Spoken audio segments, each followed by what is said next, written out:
You're the honorary chairperson. Good evening. I'm going to call to order the Open Space and Conservation Commission regular meeting for Wednesday, October 12th, 2022. I'd like to go ahead and start with the Pledge of Allegiance, please. Pledge allegiance To the flag of the United States of America and to the republic for which it stands, one nation, under God, indivisible, with liberty and justice for all. Okay, thank you very much. I would just like to say a few words before we start with our public hearings. The main public hearing of Vassal Real Estate Holdings LLC, I do want to remind everybody that we are here tonight to discuss the inland wetlands portion of the project, okay? Please, if you have questions that relate to parking, traffic, the building itself, or anything like that, please save those for the planning and zoning public hearing, which is next Wednesday at 7 o'clock here in the council chambers, okay? Okay, I'd like to go ahead and start. Okay. Go ahead. Madam Chairman, I have a letter to read from the town regarding this permit application from Steve Sobolek, who's our Director of Public Works and Community Development Services. He writes, "Dear Bob," to Bob Alvarado, "we just received the town attorney legal opinion for the Belden Brook application and have forwarded this to our consultant. It would appear that opinion is what we have been stating, that the town council has the right to allow for work to be performed. Considering the lateness of the opinion and the consultant not having the proper time to review and update any plans, the town would like to have this item tabled to the next meeting on Wednesday, November 9th, 2022. We would be happy, more than happy, to consent to another extension." Signed, Steve Sobolek. Okay. Could I have a motion on this public hearing, please? Madam Chairman, with regard to this letter, then, I make a motion that we table this public hearing to our next meeting, Wednesday, November 9th, 2022. Second? Second. Discussion? All in favor? Aye. Opposed? Nope.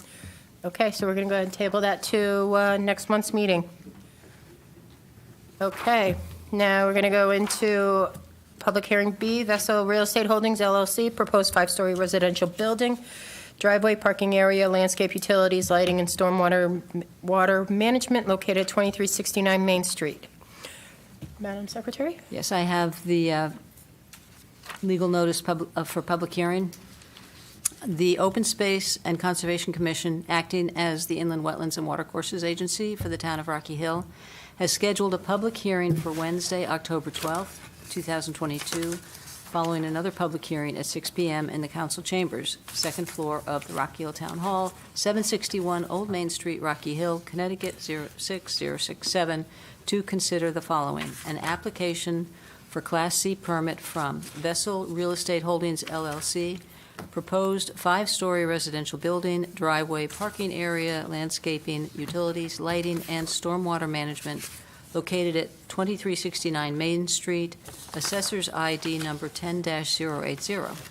At this hearing, all interested persons may be heard and written communications received. A copy of the plan and related documents are open for inspection in the office of the town engineer and the town clerk in the Rocky Hill Town Hall. Rocky Hill Town Hall is accessible to all with ADA-compliant facilities. Written comments may be directed to Robert Alvarado at Land Use Commission at rockyhillct.gov or the Engineering Department, 761 Old Main Street, Rocky Hill, Connecticut 06067, and it must be received at least 1 hour prior to the start of the meeting. Okay. Thank you very much, Madam Secretary. And also, before the presentation starts, I just want to say that we did receive the approval mailings, so I have that for the files. So that has been completed. Okay. Thank you. Thank you. Okay. Please. Oh, yeah, please.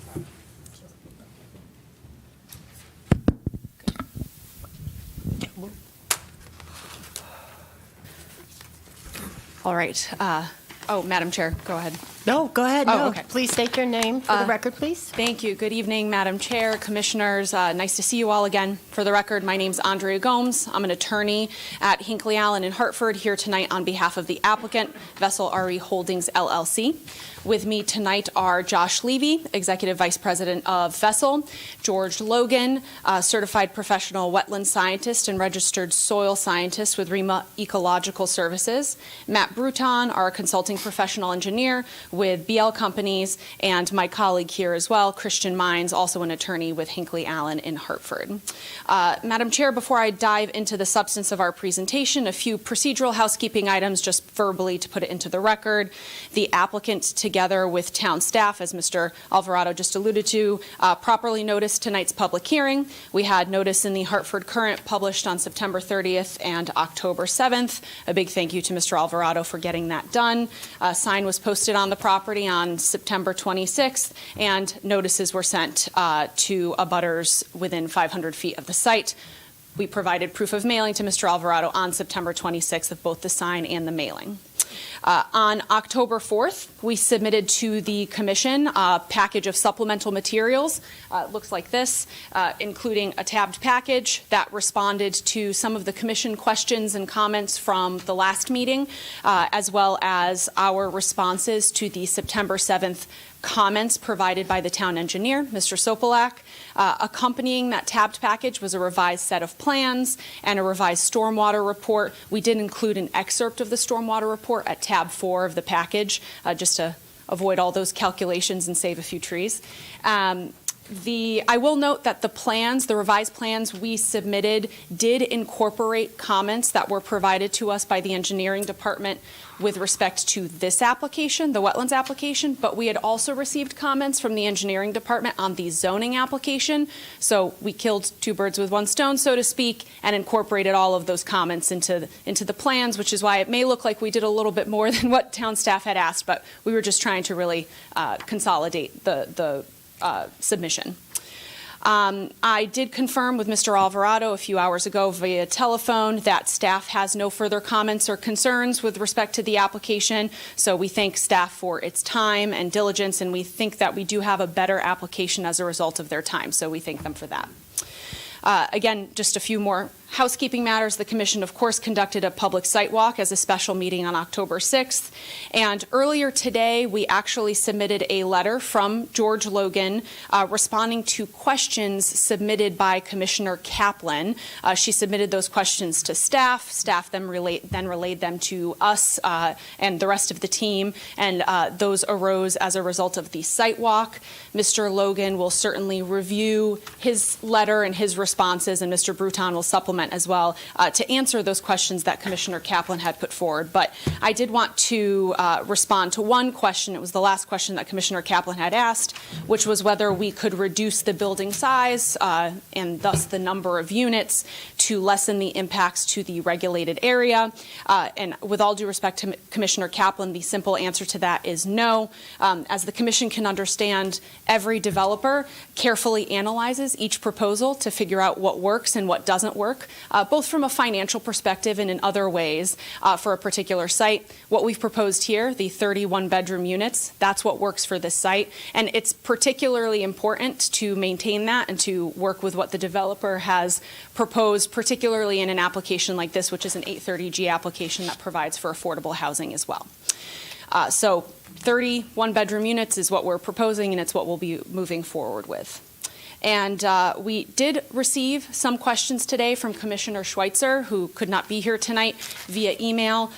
We received them this morning. We did not have time to put together a written response in time for tonight's meeting, but both Mr. Logan and Mr. Bruton will be responding to those questions, which for the most part are just requests for clarification and additional information, no major issues, and we'll be responding to those verbally. Last but not least, I will note, in my conversation with Mr. Alvarado earlier today, it came to our attention that there is a typo, I'll call it a typo for now, in the original application form that we submitted to the Commission.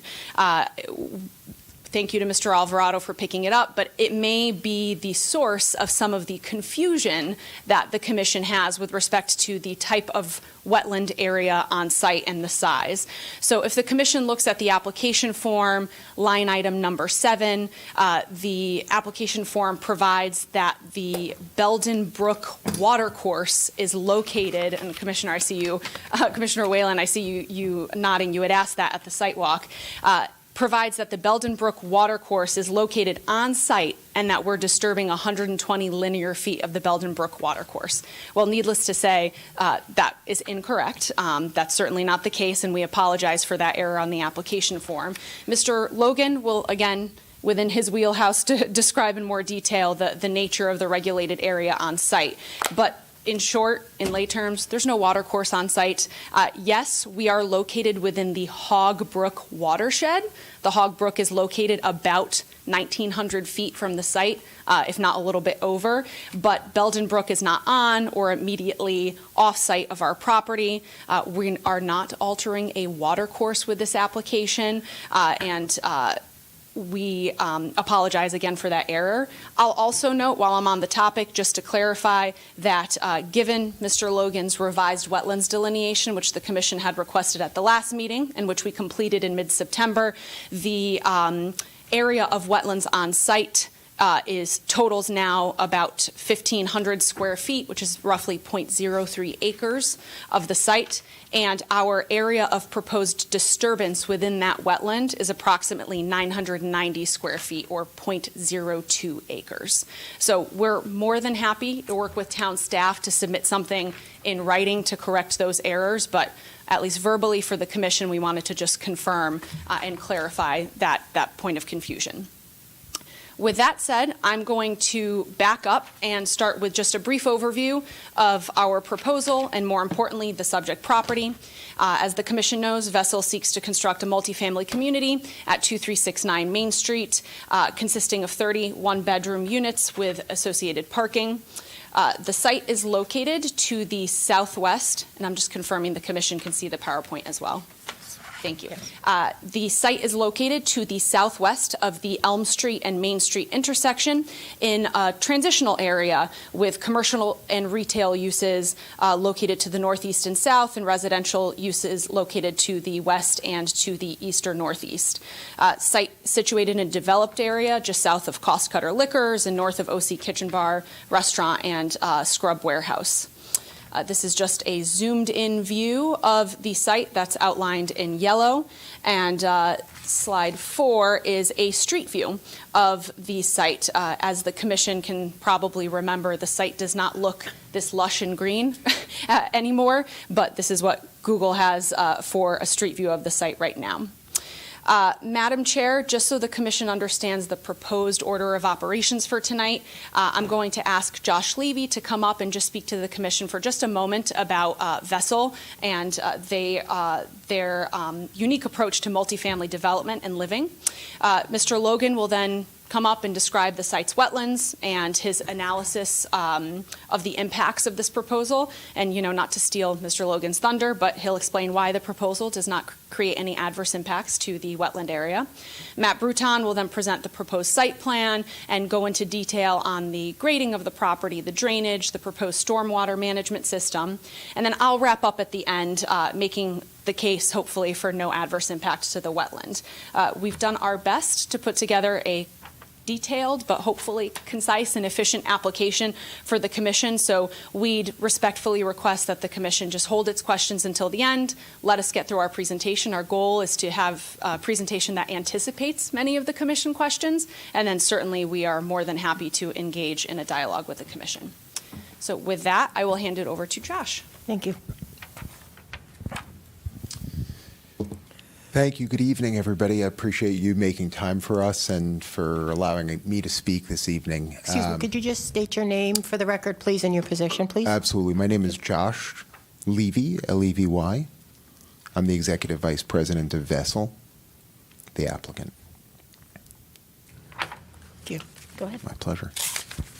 So thank you for having us. Andrea suggested that I speak this evening to tell you a little bit about Vessel, about our mission as an organization, and also a little bit about our sustainability, green technology, and energy efficiency, as she felt that some of the members of the board would be interested in that in terms of the environmental impact on the land and the community as a whole. And I'm certainly thrilled to do just that. So Vessel was started because for generations we've been approaching housing in the same way. And the result has been somewhat catastrophic economically. It's resulted in increased housing prices, decreased efficiencies, longer development timelines, and it's one of the only industries where we've seen that the advent of technology has not led to an increase in quality and a decrease in price.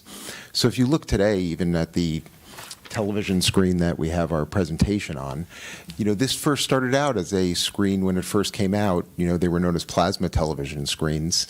They were tens of thousands of dollars, in fact, over $20,000 when they first came out. Nobody could afford one.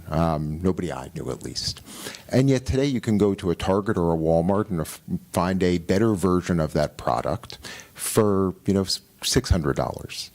And that is through the use of, technology, through the use of productization, and allows us to deliver a better, higher quality product to people at lower prices. Vessel has approached housing in much the same way, as a consumer product, with the idea of providing people who need it, people who are often referred to as the missing middle, with housing at a price point that they could afford, that's also sustainable and energy efficient, healthy, safe, secure, and luxurious. The idea behind this is a building that ultimately is extraordinarily energy efficient. The building facade and everything that we use is intended to be used with sustainable materials wherever we can. The construction process takes just a fraction of the time of a typical construction process. So while a typical construction process is going to take 18 to 36 months, the Vessel process is going to take 6 to 8 months, with the building being erected in just 10 days, delivered on as few as 10 trucks. And so the carbon footprint of the building, the impact to the local environment is much lower. We supplement the energy costs in the building with solar technology on the roof. All of the units are designed to be extraordinarily energy efficient so that they have lower operational costs and a less of an impact on the environment. Delivering people, though, with a more comfortable unit. So our units are designed so that people can enhance their quality of life while also having something that's greener, more sustainable, more pleasant to live in. All of the units that we have materials that are hypoallergenic and antimicrobial. The air that people breathe comes through a monitoring and purification process so that people are all breathing clean, fresh air. The bathrooms, when you leave during the day, are sterilized using UVC technology, so you always have a clean, healthy bathroom. On top of that, all the units are built so that they can built to universal design standards so that people with all different abilities can use them. And with what we would call user delight in mind. So when you come into the unit, our smart home technology allows you to stream your music or pick from any different light color you can imagine, or use Cyrillic lighting and light therapy so that you can have the most pleasant living experience possible. In addition to that, we're an all-electric building. We don't use any gas. The building itself is designed so that it loses less energy and air transference than any typical building. And everything that we've done is designed to enhance what we would call the as-built environment. So looking to have the greenest, most sustainable footprint possible, both on the community and on the individual pieces of land. I'm happy to discuss more of what this is, but I don't want to take up too much of the Commission's time tonight. I know we have a lot to do, but I'm certainly happy to answer any questions as we go forward, and just greatly appreciate your time and the effort that's already been put into this application with the site walk and everything else that everybody's done. So thank you very much. Thank you.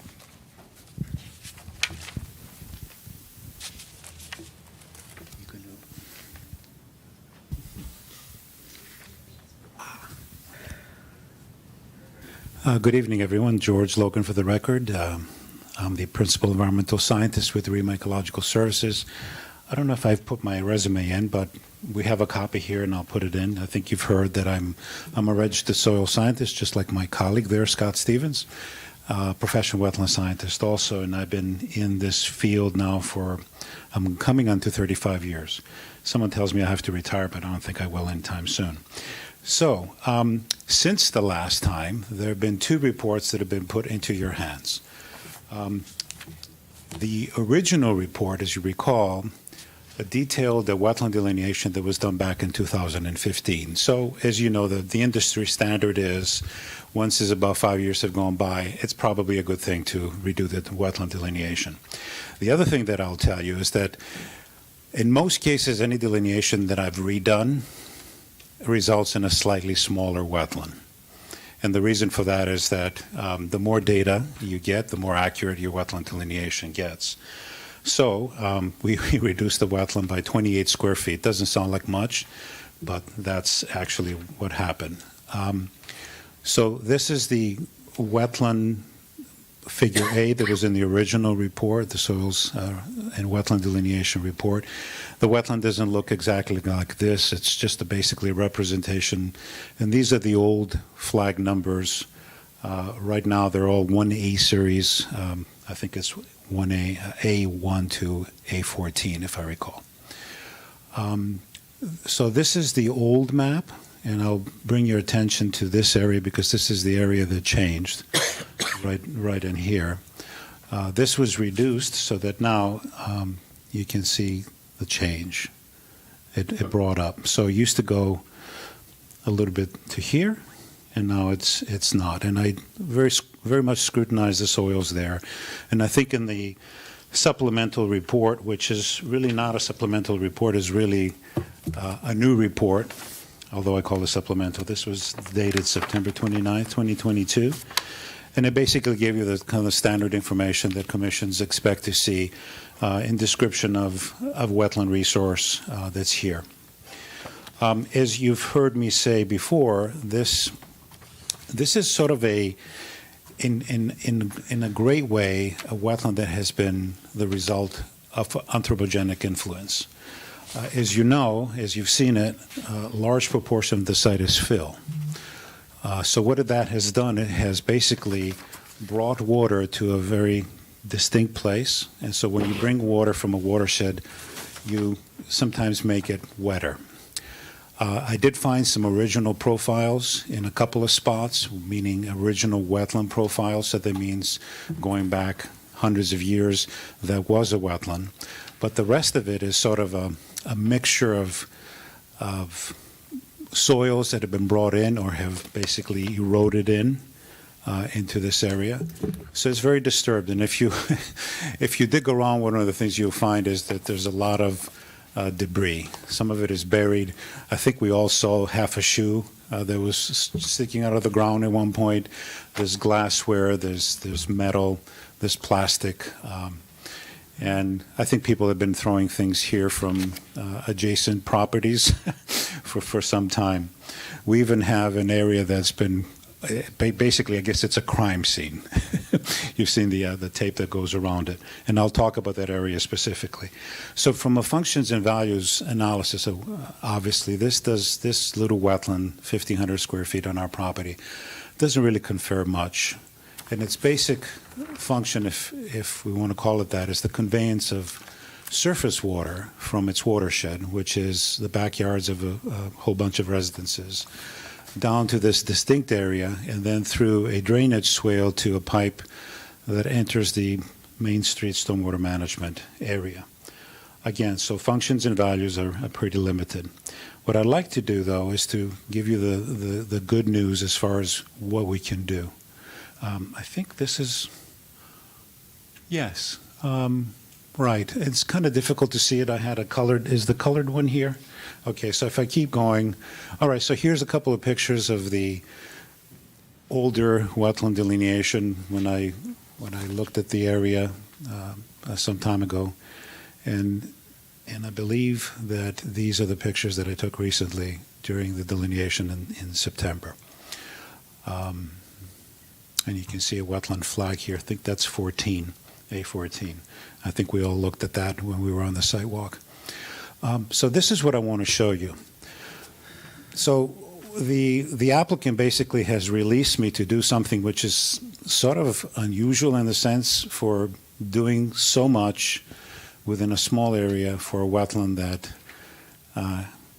doesn't really function very highly. So what you see here is several components of what we call wetland mitigation. I'll start with the green labels. Those are wetlands that we're creating, and we looked at those in the field. They're not particularly big. This one in particular is 285 square feet. We're kind of backing it off the property boundary a little bit, a few feet. So, and of course, the property boundary will be very well established, so we know exactly where we are before we do anything on the site. And then by virtue of the fact that of this grading that's being proposed, there's another little area of 90 square feet. It's not big, but I took advantage of that to call that a created wetland and do the appropriate planting. And then we have this secondary direct impact area, and this is the area where some trees are going to be removed in order for the development to take place and for the grading to be established. But that area, as you've seen it, it's some of the steep slope there, and it has some trees that are growing out from the bank. Those will be replenished, and there's a particular planting plan in the back of my report, the September 29th report. So we have a whole bunch of shrubs, a whole bunch of trees, a whole bunch of other herbaceous species, seed mixes that are being. So the secondary impact area will be restored through plantings, and that's about 510 square feet. So that's a temporary disturbance, if you will. It's not a permanent disturbance. The permanent disturbance is this pink area, permanent direct impact of 480 square feet. But even those will be planted, especially this one up here will be planted, and to some extent here. And so we have a little zone. This is this other green. We're calling an edge planting strip, and there's specific plants that will go there and create sort of a barrier, a visual barrier. For instance, we're proposing bayberry, which is a clonal species. It grows, it fills in pretty much, and also gray dogwood. So you'll have a barrier. It's not to the edge of the parking, obviously. There's going to be a grass strip there, as is usually the case, but then beyond that. So altogether, and also we have an upland restoration area, is this color right here. You've seen that there are invasive species. As a matter of fact, most of the trees that are kind of pole size or sapling size within the wetland recreation area are invasive Norway maple. So we're fortunate that we don't have to take a nicer tree that's not invasive. If you went to the back of the report, you'll see the tables, and I'll just give you a quick rundown of what we're doing. So full-size trees, we have 7. I mean, it doesn't sound like a lot, but this is a small area, and I guess my cursor just moved. Small trees and large shrubs, we got 6 of those. Some of them are more for aesthetics also, like shad blow. And then medium to low shrubs, we have 48 of those. And the report basically states where these are going to go. And then if you turn the page, you'll see that there's some herbaceous species. These are actual, they come in plots of 50, and you can plant them in. There's 210 of those, and then there's some seed mixes that will be used. So and then one of the things that I always say is that, and put it on the record, if I didn't say it in the report, that the mitigation components, not the formal landscaping that's going to happen, because there's obviously more that's going to happen on the site than I'm showing here, should be supervised by a professional wetland scientist, and I'd be more than happy to be available to help out. And that's usually what we do. Now, the second report that was put in to the record just a few hours ago is in partial response to Commissioner Kaplan's questions. As you recall, when we were on the sidewalk. Excuse me for one moment, George, I'm sorry. Yes. Bob, Just so that the public is aware, should we go ahead and read Melissa's emails into record? Because he is going to be addressing some of her concerns on there. Are you ready to address that, George? I at am. this So point? if you want to Okay, take time to do that, that's fine. Let's do that. Let's, actually, we can do both both of them? Dave's and Melissa's, if you don't mind, please. Great. Okay. Thank you, George. problem. I'll be brief, I promise. Just like to go ahead and read into the record Commissioner Melissa Kaplan, who could not be with us this evening. This is her email, actually, as of Friday, October 7th.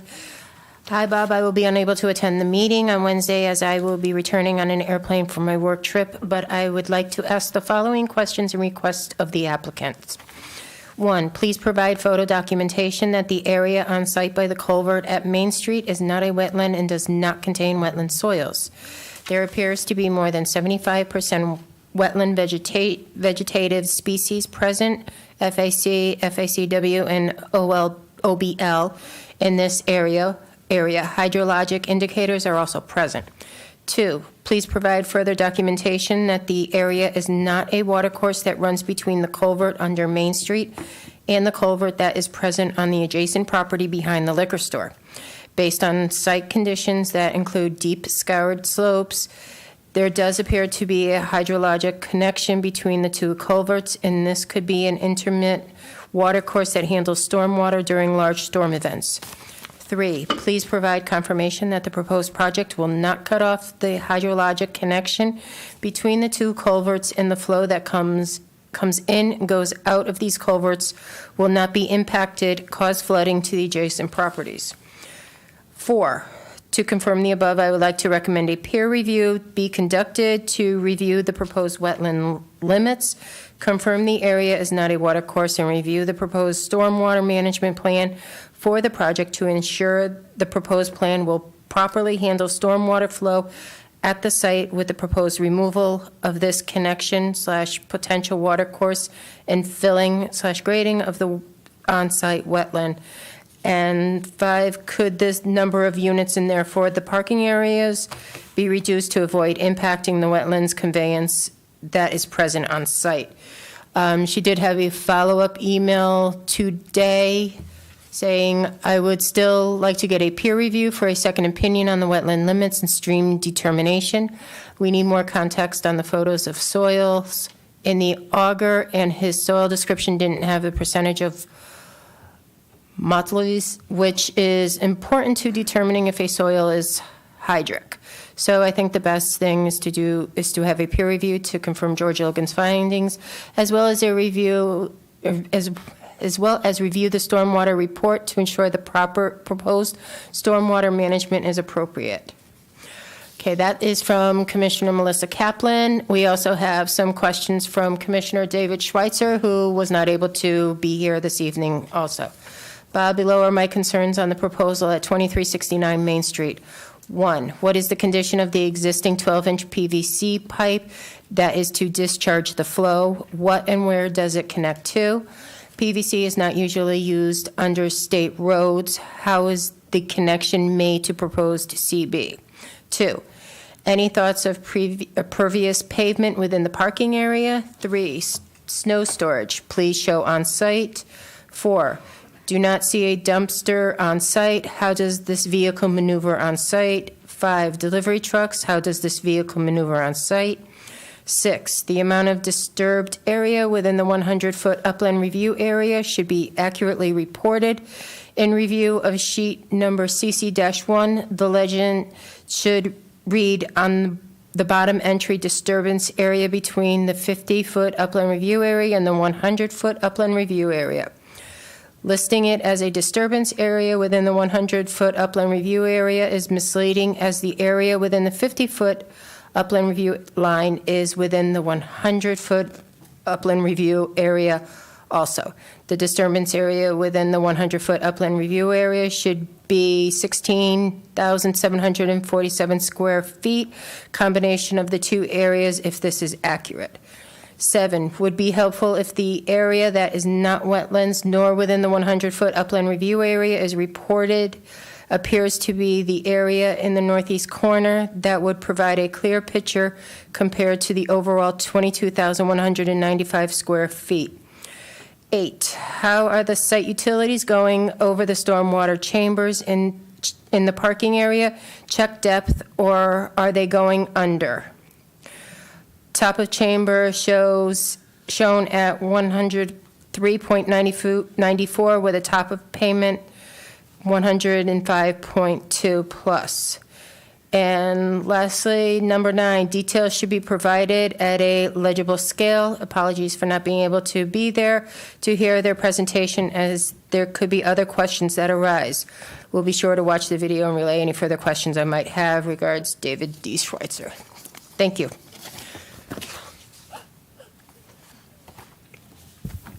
Okay, so before I go directly into answering some of those questions, I'm not going to answer all of them. We have a professional engineer here who's going to do some lifting there too. But I did want to, there's some questions that have come up, and here's one question. Are we on the natural diversity database within estimated habitat? So I provided this as part of my report, Figure C, that shows our site in relationship to the closest area that's hatched, which is the area of potential or known listed species. And you can see it's associated with Hogbrook, at least down here, something different up in that area. So we're not in it.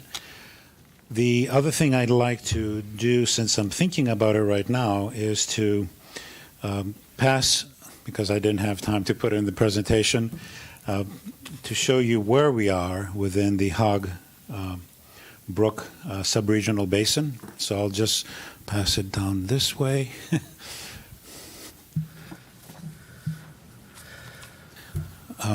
Just a very simple thing so that it's in the record that we are correcting that we're not within the Belden Brook watershed, we're within the Hog Brook watershed, and where the closest area is, and probably the way that the water flows to that from our site through the existing roadway stormwater management system is probably more than 1,900 linear feet, but there you have it.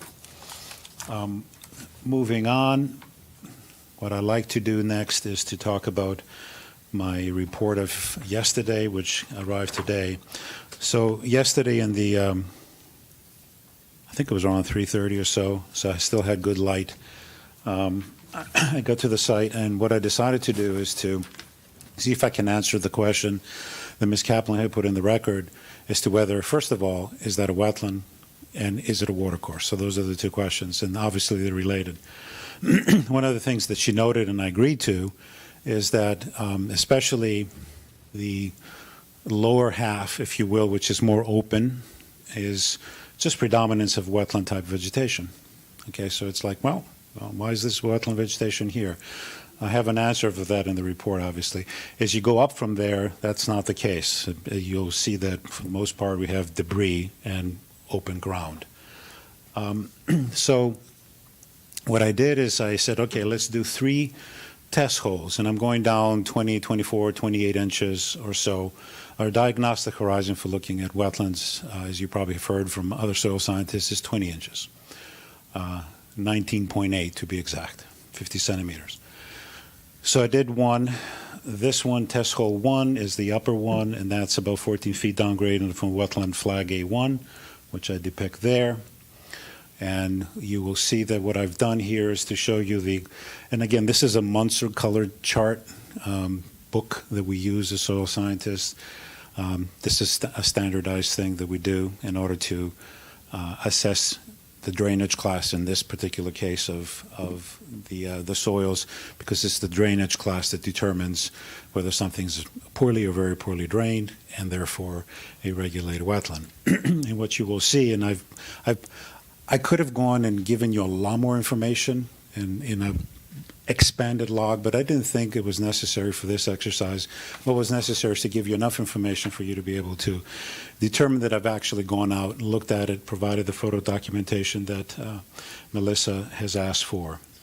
And in the report on page 2, I do have sort of a log, if you will, And I think the secondary question that we just heard a moment ago that I hadn't heard was that I did not provide percentage of models within the soil description.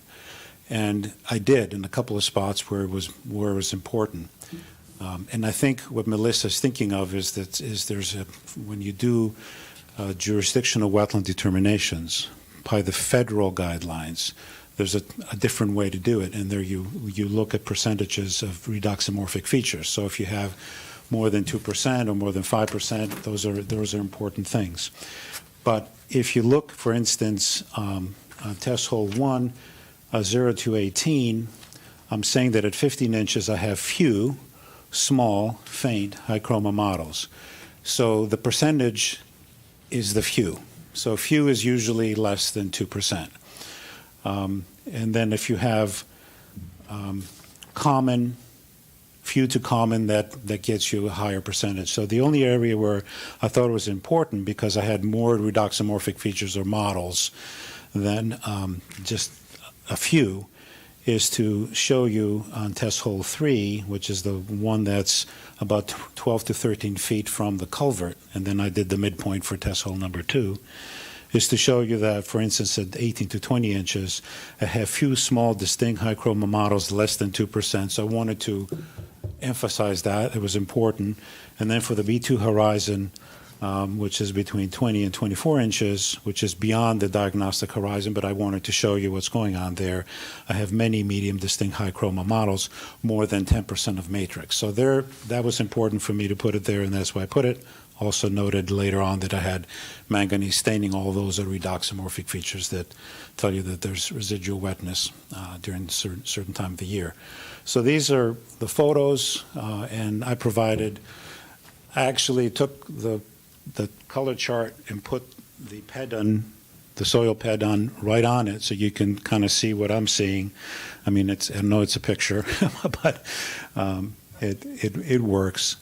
So then the other thing that I wanted to do is to determine whether or not this is a watercourse. And I know we've talked about this before, so what I did is I went to your own regulations, which model the state regulations and statute, and I give you there the definition for an intermittent watercourse, which is a linear feature, right? So this is what we're looking for. And I'll just read it. Intermittent watercourses shall be delineated by a defined permanent channel and bank. Okay, so that's the first thing. If you can't go from there, if you don't have a defined channel and bank, then you just don't have to do anything. So arguably, we have a defined channel and bank, even though it's man-made. And then the occurrence of 2 or more of the following characteristics. A, evidence of scarring deposits of recent alluvium or detritus. So basically what happens when you have an active intermittent watercourse that has a significant enough watershed for there to be enough flow, what it does, it basically moves soil particles and starts depositing them and creates alluvium. It also breaks down, detritus breaks down organic matter to very fine pieces, and that's also deposited, and you can see that. And arguably, people will argue whether something's detritus or not. So broken up leaves are not. You'd have to have something that's even smaller than that. So because this watershed is relatively small and it doesn't have significant amount of flows, I don't see personally, professionally, evidence of alluvium deposit or alluvium and detritus. Okay, so I'm putting that aside, that it doesn't exist, my professional opinion. Then the presence of standing or flowing water for a duration longer than a particular stormy incident. Why is that there? That's interesting. So remember, this language goes back to 1972. So whatever they were thinking of needed to be interpreted. So at that time, early in my career, I talked to Doug Cooper. You might remember Doug Cooper, Scott. You might remember Mr. Tessitore. And we asked them, what does this mean? He says, well, the rule of thumb is 48 to 72 hours. I'm like, why? Well, because what we're trying to determine, they said to me at that time, is whether you have a base flow component to a watercourse. which is discharge of groundwater that's feeding the watercourse. And if you have that past 48 to 72 hours, that means of a storm that's ended, that means you do have a discharge, you have a groundwater base flow component, and that's what we're looking for. But I was there, as I told you the last time, after a storm of 0.31 inches, and the flows were gone within hours. They weren't there. So I don't think that's there. So I would discount and say that that's not there. So A and B is not there, and the C is the presence of hydrophytic vegetation. And I would say, well, for half of it, certainly, that's hydrophytic vegetation. For the rest of it, not. So my final determination is this does not qualify as a intermittent watercourse by state statute. Okay. I think I did everything that I was supposed to do. So again, looking at this, looking at what's being impacted, what kind of wetland we have, its functions and values, and looking at the offset that we have, which is a mitigation plan. In my view, we're going to end up with a net positive, a net benefit to wetland functions and values based on the plan. But even if we didn't have that, I would still say that this is not a significant adverse impact to functions and values, because this is a anthropogenic, low-functioning wetland. And believe me, I've seen many, many wetlands over the years, and this is probably close to the lowest level of any wetland that I've seen during my career, as far as functions and values. That's all I'm going to say for now, and we're going to be here for any questions that might arise later. And here's your professional engineer. Thanks, George. Yeah, you want me to, I can type those in. Good evening, everybody. For the record, my name is Matthew Bruton. I'm an engineer from BL Companies. Our office is located at 100 Constitution Plaza in Hartford, Connecticut. I can just scan it in. Okay, so I'll walk you through existing and proposed conditions for the site plan and talk about drainage, and then I'll address some of the questions that came from the commission members that can't be here tonight. So just for orientation, because I know members of the public haven't seen this before, this is the existing condition site plan. So this is the survey of the property that was conducted prior to the design. For orientation, obviously the bottom of the screen depicts Main Street, and the property is basically rectangular with frontage on Main Street. The majority of the site, obviously, if you've seen from prior street view pictures, there's a grassed kind of flat area along the road, and then towards the back is where you find that small wetland area and the tree line.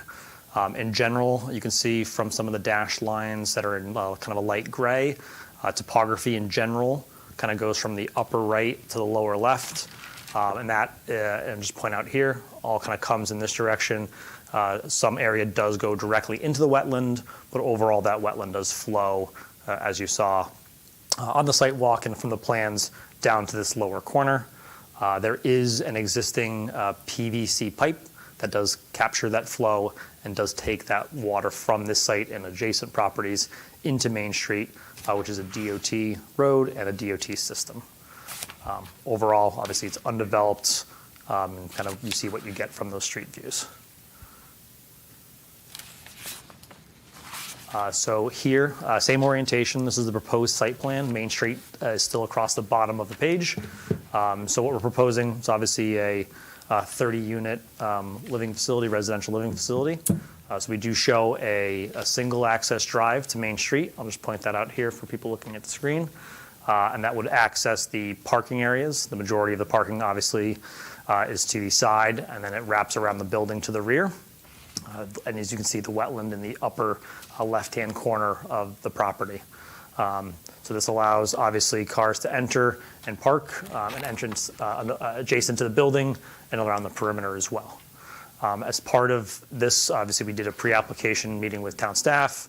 We did pre-application or preliminary meetings with other boards to make sure that we kind of got the feel of the orientation of the property down before we kind of move forward with some of the more heavier design items with grading, drainage, utilities, things of that nature.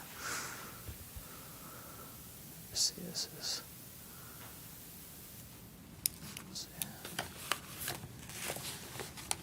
So these plans, I'm just skipping through. These are similar to what George talked about in terms of the conservation area and the mitigation plans that are being proposed.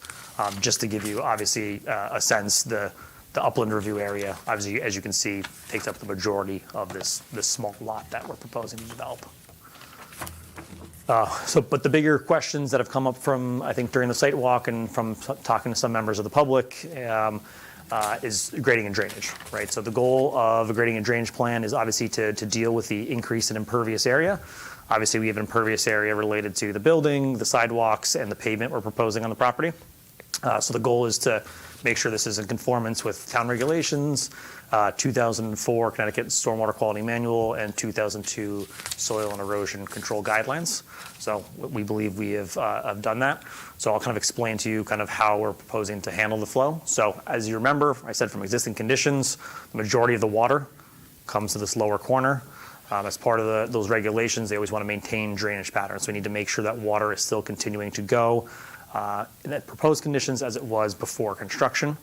So as part of that, we want to make sure we're all getting water to that lower corner. So in addition to that, we want to make sure we're providing detention. So we want to make sure that the water leaving the property is not going to adversely affect Main Street, the DOT system, or any abutters. So the goal is to provide a system that can create volume that will mitigate peak flows. We have that here as well. And then the last component that we like to hit is cleaning the water. The standard is 80% TSS, which is total suspended solids. So this is kind of the grit and grime and things that are picked up on similar to your driveway, commercial parking lots. So the goal is to be able to capture and retain and clean out the water before it's discharged off the property. So we're handling all of those things by the proposed system that we have shown on the screen here. So it's a series of catch basins with deep sumps and hoods, a hydrodynamic separator, and a subsurface detention system. So you can see there's catch basins. There's 2 within the parking lot. The hydrodynamic separator is the structural unit prior to the underground system. The underground system is this rectangular grid that's underneath the parking lot. That will all discharge to the DOT pipe that's in the lower hand corner. In terms of the wetland, right, so there are, as you remembered, I said the existing conditions, water does flow towards the wetland, but eventually it does come down to the lower DOT pipe as well. We want to continue that conveyance. As kind of George said, the biggest value of this wetland is really the conveyance of stormwater. We want to continue that. So what we're proposing to do is to put a flared end section at the edge of our parking, the edge of our development, that will receive the water that does flow from our property into the wetland and from adjacent properties into the wetland, and it will continue to flow through our pipe system under our parking lot to the DOT pipe. So continuing that conveyance.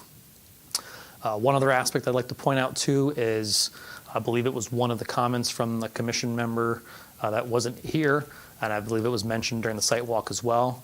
There was a possible thought of a connection between an adjacent swale on the, I believe it's a restaurant property next door, and whether those were interconnected. Obviously, we don't have any off-site survey. We didn't want to trespass on another property, but we kind of had that same idea as well, that there may be some connectivity during some higher flow events. So that is why there's a catch basin in that lower corner of our site. That's the connection point to DOT. The thought is if there is any flow over from any adjacent swale from the neighbors, that we do have that catch basin that would allow flow to continue into that pipe. We're not cutting off any access from any adjacent property that may be pushing water towards our pipe. Another big part of the plans, obviously during construction, would be soil and erosion control plan. This would be something that the contractor would implement, at the start of construction, all the way through construction, and the devices should really stay in place until the site is stabilized. And usually what I mean by stabilized is plantings are in, grass growth, slopes are stabilized, and usually most towns have their wetland agent make sure that everything is stabilized before things are removed. So the goal of these is obviously to protect the wetlands and the mitigation that we're proposing to do, to protect neighbors, and also to protect the drainage system that we're connecting to, which is the DOT one in Main Street. So we have a couple of devices that we are looking to install as part of construction and maintain throughout. So we have a construction entrance. Obviously, this is at the proposed driveway. We have soil stockpile areas. We have silt fence. We have erosion control blanket. All of these devices we want in place throughout construction to make sure we're protecting all those features that I mentioned before. Site utilities, as Josh mentioned, the building is obviously, quite energy efficient, but we do need utilities. They are all available within Main Street. So we do have electric service, water service, sewer service, and tel data. Landscaping, so I'll exclude the wetland mitigation area, as George kind of went over that in depthly, but we are proposing landscaping to conform to your zoning regulations, obviously for aesthetic purposes and to obviously make it an attractive site for people passing by and more importantly people living there. So as you can tell from this plan, we have a variety of trees and shrubs, within the parking lot, the perimeter islands, and around the building, and along the sidewalk that access that's going to be maintained on Main Street. Okay, I'll go back. I'll just go back to some of the commission questions to make sure I didn't miss anything here.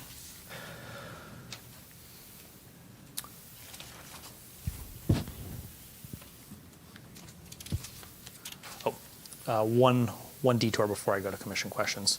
I believe we talked about this briefly at the last meeting, prudent and feasible alternatives. We had some comments along the process before we got to here tonight about building placement, parking placement, and what we can do to make the site attractive, fit well with the abutting community, and also obviously in relation to the wetlands. So the plan that we have here is really amalgamation of those conversations to make sure that this is the most prudent and feasible alternative. We had conversations about placing the building further back. We flipped it on other sides, keeping the building to the lower right-hand corner of the page and having the parking to the left and to the side and right into the rear minimizes the amount of impact on the wetlands to the small amount that we've discussed. Any other layout that we tried resulted in more disturbance, more effect on the wetlands and the drainage function that it does provide.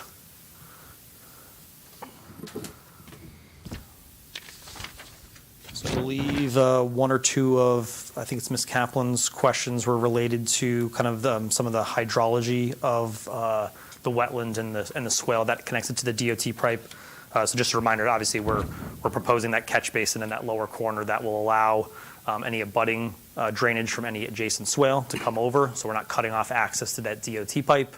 And then obviously we're providing the flared end section of the pipe from the wetland mitigation area to the DOT pipe, so that will, all those hydraulic connections will be maintained on our property and for off property as well. So I believe that answers her questions related to number 2 and number 3. And then Mr. Schweitzer's questions, I got a couple here. A lot of them are kind of just clarifications on the plans, but I'll kind of hit some of the bigger ones here. Number 1, relating to the condition of the PVC pipe, discharge, and that sort of thing. So there is a PVC pipe there. It is existing. I think if you kind of kicked around when we were on our site walk, you saw it kind of in the brush there. So the goal is to connect to that pipe. That's the existing pipe. He's correct that DOT usually does not allow that pipe. So as part of this application, if we're successful here, we'll be going for an encroachment permit.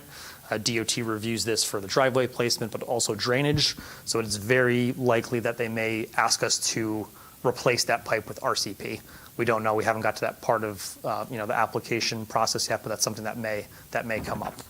And the connection, how is the connection being made? That's the proposed catch basin that's going to be placed over. Our pipes will be connecting into it, and then this DOT pipe will be the outlet to that. Pervious pavement, number 2. I believe we talked about that at the last meeting. As I mentioned, obviously Vessel is very environmentally conscious, not only for the land that they're going to be occupying, but also for their residents in the building. And the projects that I've worked on with them, that is the main goal, is to get pervious pavement as part of the project. It's been eliminated for this project solely for the reason that we have very high groundwater. Our geotechnical engineers went out there as part of our due diligence for obviously pavement design and the building design to make sure that this is going to be suitable land and if there were any costs associated with improvements that need to be made. And there's very shallow groundwater on the property. So given the ability to not be able to infiltrate water into the soil because of that high groundwater, we elected to steer clear of pervious pavement. We don't want that to prematurely deteriorate or become heaving and have a tripping hazard or anything like that in the parking lot. So that was a conscious decision to not use it on this property because of those reasons. Snow storage, obviously, living here in New England, we get snow. So the maintenance of the facility obviously is key. We'd be putting snow within the landscaped areas. The goal being the back upper right-hand corner, kind of this kind of gray block that you see there. The reason why you picked that area, it's away from the sidewalks, kind of in the back corner, wouldn't impede any sight lines and things like that. But also, if that area, when it melts, the water would flow back into our paved area, which would then be captured within our catch basin, so the snow melt could be treated and then discharged off-site. The goal being to not be to push this anywhere else but that area. Obviously, we don't want to push it directly into the wetland or off on a budding parking lot. Number 4, dumpsters and vehicle maneuvers. We actually have on our site plan, given the small nature of this, a vessel's been using actually residential bins for trash for their individual residents. Those are in that the pavement concrete area on the notch of the building adjacent to the parking lot. So there's no dumpster enclosure area for like you would see it like a commercial retail building. Number 5, delivery trucks. Again, it's not a commercial building, so the biggest truck that we would anticipate here would be a moving truck on moving day for a resident. So not much of an issue dealing with trucks on a daily or weekly basis. Number 6, number 7 are kind of clarifications on how we display upland review areas and the numbers. We're happy to make those clarifications on the plans. Number 8, we do have utilities, as I mentioned, the sanitary, water, and electric telephone. They are around the area of the stormwater management system, so I can clarify with some cut fill or cross sections on where they'll be above and below to make sure there's no conflict with those. And then number 9, details should be provided at a legible scale. We can certainly update that to Mr. Schweitzer's liking. So I believe that's it. Attorney is saying yes, so I will pass it back to her. Thank you, Matt. For the record, Andrea Gomes, counsel for the applicant. I'll just take a couple of minutes here, Madam Chair, Commissioners, to just wrap up. So just to reiterate some of the highlights that the Commission just heard, we had a lot of talk, a lot of science talk about the application and engineering. So just to kind of hit the high points, you heard Mr. Bruton talk about how there's no feasible and prudent alternatives to the proposed development on site in consultation with town staff and with our team of experts. This is the plan that ensures the least amount or no adverse impacts to the wetlands.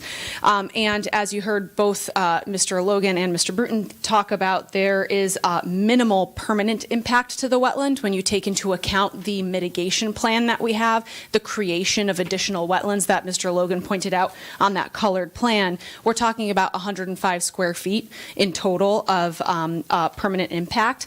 But and Mr. Logan, I think, did a good job of just putting this in lay terms, there are no adverse impacts to the wetlands value or function. Indeed, with the cleaning up of the invasives, the cleaning up of the trash that's in essentially this ditch, the proposed development plan will improve the wetland value and the function taken together, especially with the very detailed and designed, detailed stormwater design that BL has put together here. So the bottom line, Commissioners, is that the proposed project satisfies the criteria here for decision set forth under Section 22A36 through 22A45. In particular, I'd point the Commission to criteria D, as in dog, which touches on measures to prevent or minimize pollution, maintain or enhance existing environmental quality of the wetland area, or restore, enhance, and create productive wetland and watercourse resources. So I think The plan that we have here hits the nail on the head with respect to that criteria in particular, so to speak, by taking what, again, essentially amounts to a drainage ditch that has not been maintained, has not been cleaned, and clearing it up and expanding it and improving it so that its ecological function will be enhanced. Before I do conclude, I just wanted to add 2 additional clarifying points. Some of the comments that Mr. Bruton made and Mr. Logan made saying, additional clarifications can be provided. The commission can certainly ask for those additional clarifications. They can impose that as conditions of approval, right? So legible scale for the details, for example, that Commissioner Schweitzer had requested. Those are the types of things that commissions can and often do impose as conditions of approval here, and the applicant will then work with town staff. And then I would just like to hit on the request by Commissioner Kaplan for peer review. Certainly, that is within the commission's discretion. However, we'd respectfully suggest that that's not necessary here. The commission has very detailed reports from experts on the location and value and function of this wetland, the stormwater drainage system, the location and the watershed, and certainly we could go on and on. I'll also just go back to what I originally said during my housekeeping section of my presentation. Town staff has no further concerns or comments with respect to this application. We got a lengthy list of comments and requests for information. We provided those, and town staff is satisfied. So I will simply state that we think that the application as provided at this point hits what I love to term Wetlands 101, which is no adverse impacts to the wetlands, and we've achieved that here. So we'd ask that the commission approve the application. With that, I'll thank the commission for its time and its patience, and I will certainly, and our team is here to answer any questions. Thank you, Ms. Gomes. Okay, Commissioner Brown, any questions? No questions. Commissioner Stevens? Okay. Basically, I just want to start off by saying that I think that there's a lot of proposed activity, being proposed for this with a lot of both direct and indirect impacts. So aside from that, I want to get right into the watercourse or the drainage swale channel. I want to show you guys. I don't know if I should just pass it through the chairman. Should I just pass it to everybody so they can see it? But Yeah. I've got maps. Both the town GIS, the Rocky Hill GIS, shows a watercourse, basically starting about 2 properties over at 26 Elm Street, and going all the way, through our site into that pipe that crosses under Main Street. So both the Rocky Hill GIS shows a watercourse there, and then also the MDC GIS also shows a watercourse starting at that 26 Elm Street and going, all the way through the, let's see, 1, 2, 3, like 3 or 4 properties to Main Street. So, do you want to see that? You guys can see that. Okay, so we have that. I looked at the end of the so-called drainage swale, or possibly intermittent watercourse that's over by Main Street. It's definitely a permit defined channel. I don't have any firsthand knowledge of how much flow this thing gets after heavy rainstorm events. We've been through a fairly dry period of time right now. If you were out probably last April, there was huge flooding that occurred all over the place. I mean, who knows what the conditions might be in a wetter, seasonally wet time of the year with following snow melt and heavy rainstorm events. Could be water that passes through there for prolonged periods of time. When I'm delineating a watercourse, I like to use a rule of thumb of 24 to 48 hours. If it still has flow after that amount of time following a rainstorm event. So I think that's a little bit more conservative than what George goes by as far as that goes. And then also within that swale, close to Main Street, I did see some soft rush, sedges, jewelweed. Those are all wetland plants that can, grown wetlands, basically. So it does have some, wetland vegetation, so I would go along with what Melissa Kaplan was saying about the vegetation. It could be that part of the channel is a watercourse, and maybe the whole thing might be, like it's shown on the GIS maps. I think we should get another opinion on it by a professional. It's definitely something I would question. And then, I don't want to get into models and depth of models and all that, but I do feel that the type of wetland that's there, and it would be interesting if we had some information from some of the neighbors off of Elm Street to see what type of flows they experience in their backyards, but it seems to me that the area in our site, it sort of floods out. So it may have, like George say, the aquant soils, which are disturbed wetland soil types. It may have that based on what he's telling us, but it may also have some sort of floodplain soil. It might be a complex of like a aquants and maybe a fluvents, utafluvents, 109 soil type. And that would be more like a floodplain soil, and you can have actually not only poorly drained, but you can actually have well-drained soils in floodplains.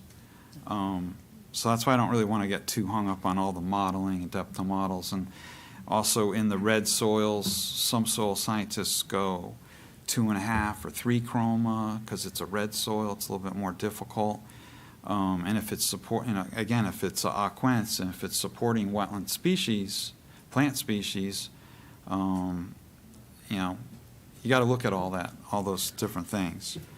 So make a long story short, I feel that because it looks like about 10 out of the, 33 parking lots are within this swale. I mean, that's like a third of the parking is in an area that myself and likely other commissioners are kind of questioning whether or not this is a regulated area. I think it should definitely be looked at by another consultant. Especially, my biggest concern was especially it would be the southeast portion of that drainage swale. So sort of east of where the wetland is. It looked very suspicious there to me, at least. And the only other thing I might just add is a lot of times when you get in these areas that experience flooding, you could get some either alluvial soils, if you want to call them that, or if you want to call it sedimentation erosion, like sediments from eroding from upslope. They may settle in that lower area before it gets to the Main Street, so it might only be during very heavy flows that it continues to travel all the way to the pipe underneath Main Street. And like I say, I'm kind of suspicious of it. It's at the bottom of this whole area that's shown as a watercourse on the town GIS maps. So I kind of feel that and then there was a pipe, I guess, on one of the other properties that I think it flows through a pipe. Somebody was mentioning that. I didn't look, obviously, on those other properties to see what's up there, if there's any wetlands upslope of our site. But I think it should just be looked into a little bit more thoroughly.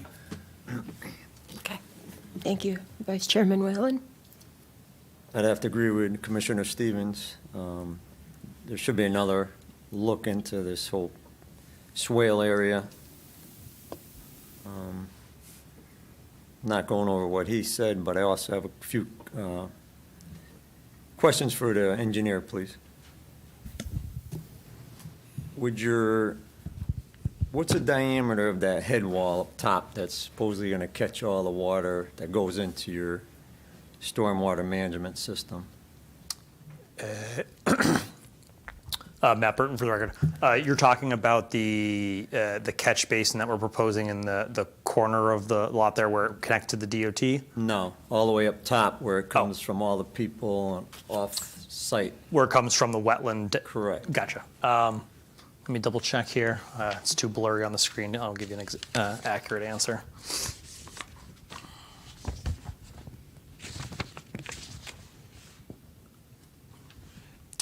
So we're proposing a 12-inch HDPE pipe with the associated flared end section.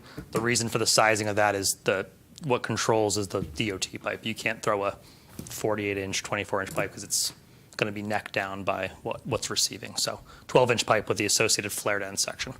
So it's a HDPE, not a concrete head wall. Is there going to be, I mean, obviously, there's going to be a chance of a heavy flow going around that, correct?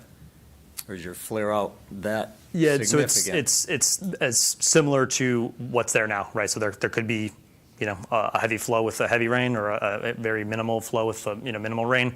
But again, the DOT pipe is the controlling factor, right? So that's as big as the flow it can accept, and that's what we're continuing on. We're really just extending that pipe up to the area that we're filling, which is the parking lot. Well, my concern would be the flow of the water coming to that. There's potentially could be a significant flow coming down, trying to get into a 12-inch pipe, and either it's going to back up to other people's properties or it's going to go around it. Sure. Yeah. I mean, obviously, it's a pretty deep area. I think it's overhead height in almost both directions to what we're proposing on our side with our parking lot and then the adjacent restaurant. I can look into that to see if we have some calculations towards a 100-year event, how high the peak of that would be. Mm-hmm. Obviously, we can't change 12-inch pipe. That's what accepts it now. We're just kind of extending where that starts. Okay. Have you designed any stormwater management systems any other site? Yeah. Every property that we touch is increasing in impervious area. Usually the choice we have is either above ground basin, earthen embankments, or underground stormwater systems. Have you done undergrounds in other Absolutely. sites? Yep, all of They've them. been successful? Yep. Yeah, there's obviously a ton of different products on the market. Most people, depending on availability, there's either concrete or HDPE. But yeah, they're very common. Okay. And it sounds like you're going to connect your system into the DOT culvert under Correct. Main Street. Yep, on our property, but then it will flow because that pipe crosses our property line onto the public sidewalk onto our right. That's where we'll connect. That's the discharge point. Okay. I didn't know if there was going to be, if it's just going to open up to that, but you're actually No, physically connecting it. We're physically connecting it. We're actually going to put a catch basin over the top of it, so it's going to direct the flows from our pipe on site and also allow any off-site flow to come in through the top. Okay. Yep. Has there been any look into, obviously, most of this site's going to be either building or pavement. How much water is going to come off of that area into your system? Yeah, so we provided a stormwater management report that was provided to staff. I don't know if you guys get a copy of that whole thing. It's probably We have, but the public hasn't. tab 4. But the public hasn't, Yeah, so. isn't aware of it. Yeah, sure. So, we basically what we do is we analyze existing conditions, so, trees, grass, and then we go to proposed conditions. We calculate the amount of impervious area, and then we analyze the size of the system to different storm sizes, so 2, 10, 25, and 100, I believe we did. So, 2 is obviously kind of around the 1-inch storm, and around here, a 100-year storm is like 7 inches in a 24-hour period. So the system has been designed to accommodate those different storm types from small to large, and that's what determines the size of the system, that grid that you see under the parking lot. Okay, thank you. Those are my questions. I am still concerned about that upper head wall. I know you have to have a 12-inch, like you're saying, because that's what it's going to go flow into. But I am worried about if there's going to be a backup of water and Yep, who's it's understood. going to affect. I can look to see if we can have some more data on that for you. Thank you. Secretary Kelly. Thank you. One more thing, just so that you know too, that the DOT connection, that pipe we have to do that encroachment permit that I mentioned earlier, and it has to deal with the driveway. They'll also look at the drainage, right, as another Okay. kind of professional check besides the town engineer. Thank you. Madam Chair, if I may, again, for the record, counsel for the applicant, Commissioner Stevens had made a series of comments. Because they were detailed, I was hoping we could actually take a moment, respond to Commissioner Stevens, and then move on to other commissioners, just while it's fresh in our minds. Is that possible? You'd prefer we wait until the end? Yeah, let's go through. We've got Okay. a couple more commissioners, and then we'll go ahead and you can address your Understood. concerns with Scott. Okay, yeah, I have questions for George, please. And George, if you could put this slide up, the colored mitigation page.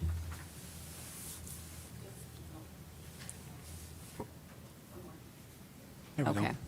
So a few things here. I'm looking at the upper right triangle, the 480 square feet, yes, of Yes. disturbance, of permanent direct impact. But then looking down to the lower left, which would be the southwest end of that, that's pink. Yes. That's also permanent direct impact, All right, so, but it's not labeled with footage or anything. okay, so here's the thing. My label is a little confusing. So obviously, this is the wetland boundary right here, right? So there's a little bit of grading that's happening in the wetland in order to accommodate basically some of the work that's being done here. However, if you see this particular, it's tying back in. So this is an area that's really not very high. So some of it I can restore back to wetland because we're basically going in the wetland a little bit here. But we had to include it because there was disturbance within the wetland, obviously. So even if the grading is very, very shallow, you have to accommodate for it. But this will probably be accommodated within the same area that you see here, which I'm saying secondary impact as far as its restoration and planting. But because we have grading, I have to call it Well, my question is, a direct disturbance. what does the 480 square feet cover? Is it just that triangle, or does it also It refer covers to the all, piece? It's the whole piece? yes, all the Okay, pink. that wasn't clear. I just thought that was additional direct impact. No, that's all the pink. So what I should have said here, I did say it, typical. So that's usually when you say typical means there might be other areas that have the same designation, but this, I'm pointing to one as an example. Okay, I'm not familiar with that term. Yeah. Understand. I so- wasn't Okay. familiar with it until a while myself. Thank you. So then I'm also looking, George, at the created wetland, 90 square feet and edge planting strip. And as I look at CC1 that shows parking spaces, I'm wondering, where does the pavement stop so that you have room to do created wetland? This is the pavement edge right here, That's it there. right? So I didn't go all the way because I figured there has to be a strip of a few feet, just, around here because that will be a grassed area. I don't want to have shrubs overhanging the the car's hoods. So it's just an odd shape to the paving. That's what Yeah, I was yeah. trying to get clear. And I want to follow up then perhaps with the engineer. On the bins, we had the question from Dave, who's not here, on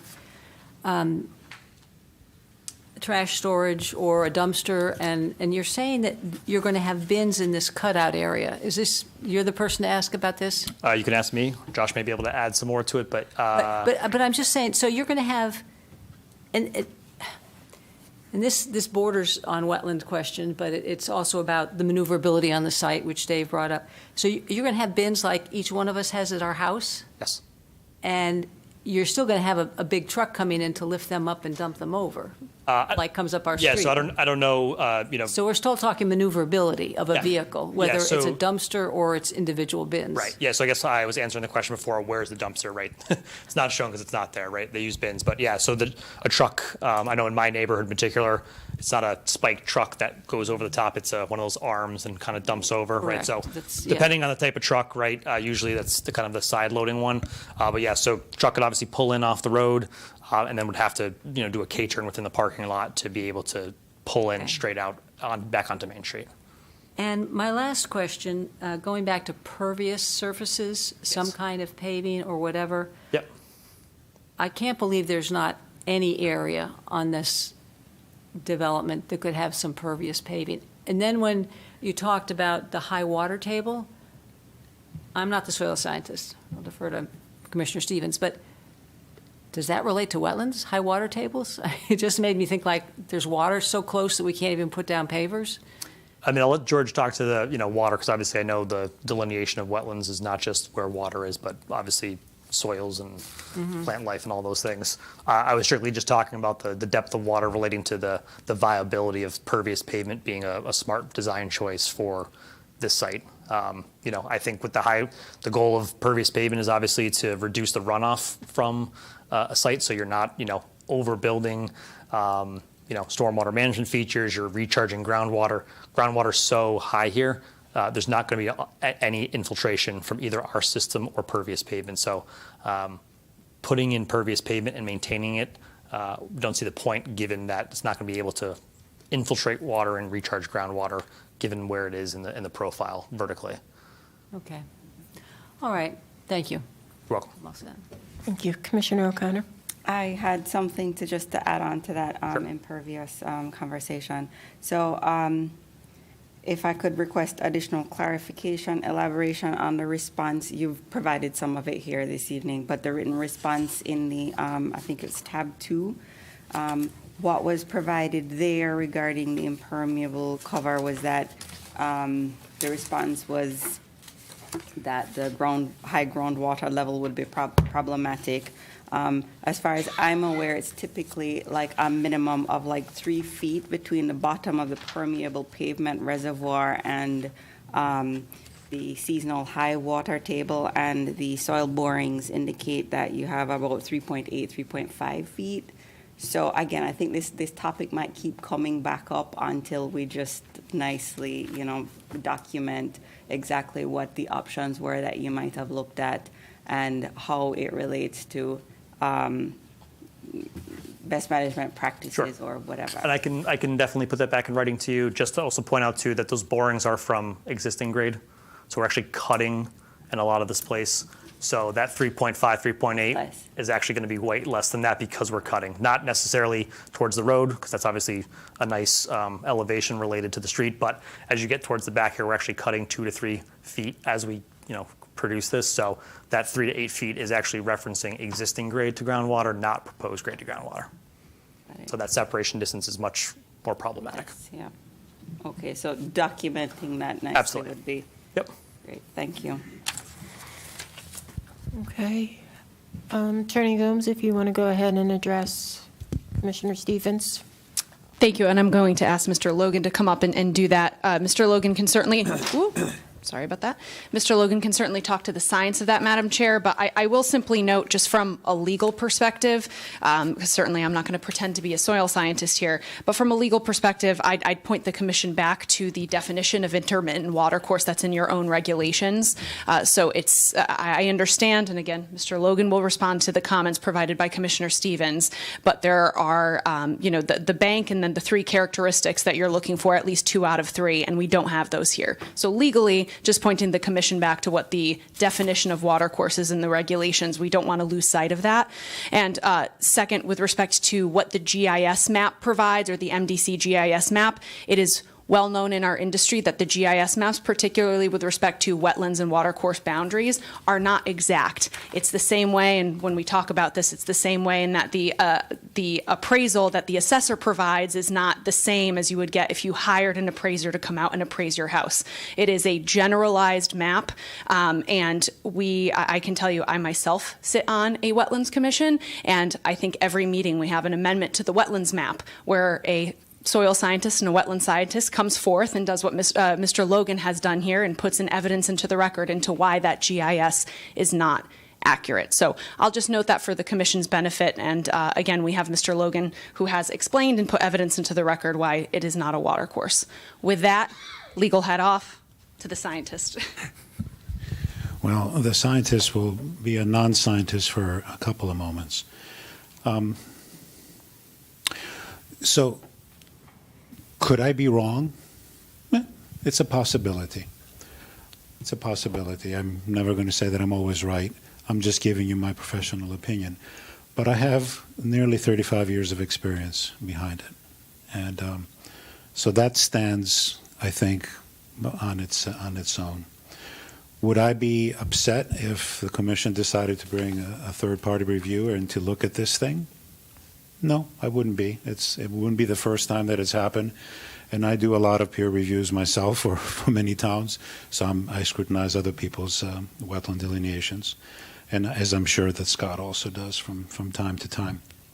So, but a couple of things. I think what the attorney just said is true. So I looked at, as a matter of fact, the little GIS thing that I provided for you, you can't really see it, but when I looked at it on the computer, I could see that little squiggly line that is indication of something. What is that? Is it labeled as a watercourse? No, but there's a lot of photo interpretation that happens on these index maps, and so if someone sees something that looks like a channel, they're not designating as a watercourse, but they're saying, well, there must be some flow here, so they put a line. Does that line represent an intermittent watercourse? Not necessarily. It could. Argument between 24 and 48 hours versus 48 and 40 to 72, fine. I don't have an issue with that. Everyone has, again, there's nothing in the regulations that say 24 hours or 48 hours, 72 hours. So my experience tells me from the people that I talked to at the Connecticut DEP that they liked 72 hours. I dialed it back to 48. And from my professional opinion, I'm seeing these things for a while. Now, fluviquence, that's more of a technical, or eudifluvence, that's more of a technical term. But if you really want to ask me, bless you, the fluviquence, in my view, are usually associated with larger watercourses, perennial watercourses in particular, not the rivers necessarily, but smaller watercourses, perennial watercourses, ones that have, say, a couple hundred acres of watershed, and that at that point you can generate these soils, which don't have to necessarily be poorly drained; that can be moderately well drained. So here's a thought. So what if I conceded and said, okay, that's an intermittent watercourse? Then what? Is that still a significant activity? It's a drainage swale. We can call it a watercourse, but it's a drainage swale. This is what it does. It's man-made. It's straight as an arrow, and it's there for a purpose to take the water to a pipe. So even if we conceded that that's the case, I would say that this is not an adverse impact. And this is my opinion, but we're not. I'm still standing by what I've said, that I do not believe that this is a regulated area. And that's all I have to say. Okay. Any other questions by any of the commissioners? No? One quick thing on George's mitigation plan. I think it gives the address, what is it, 2359? The site's 2369. For the record, 69. 2369. Yep. Okay, thank you. Okay, this time we're going to go ahead and open up to the public. Would anybody like to get up and speak? I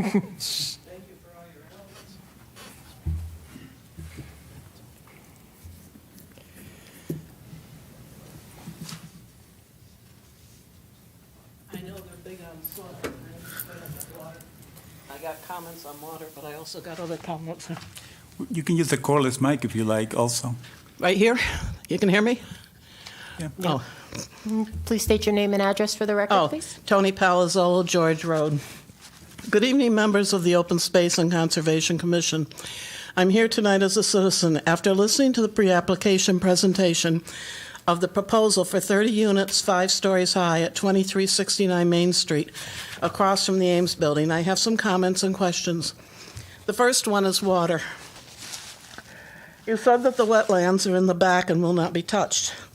I am asking this as I understand water seeks its own level.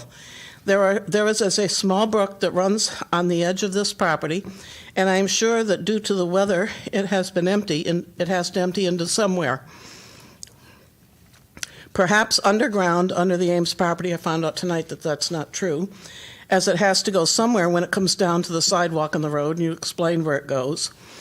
If you change the water pattern, could it cause flooding to the 2 businesses that are next to the lot on both sides? I know instances where buildings have been put in, and in rare instances, this has happened.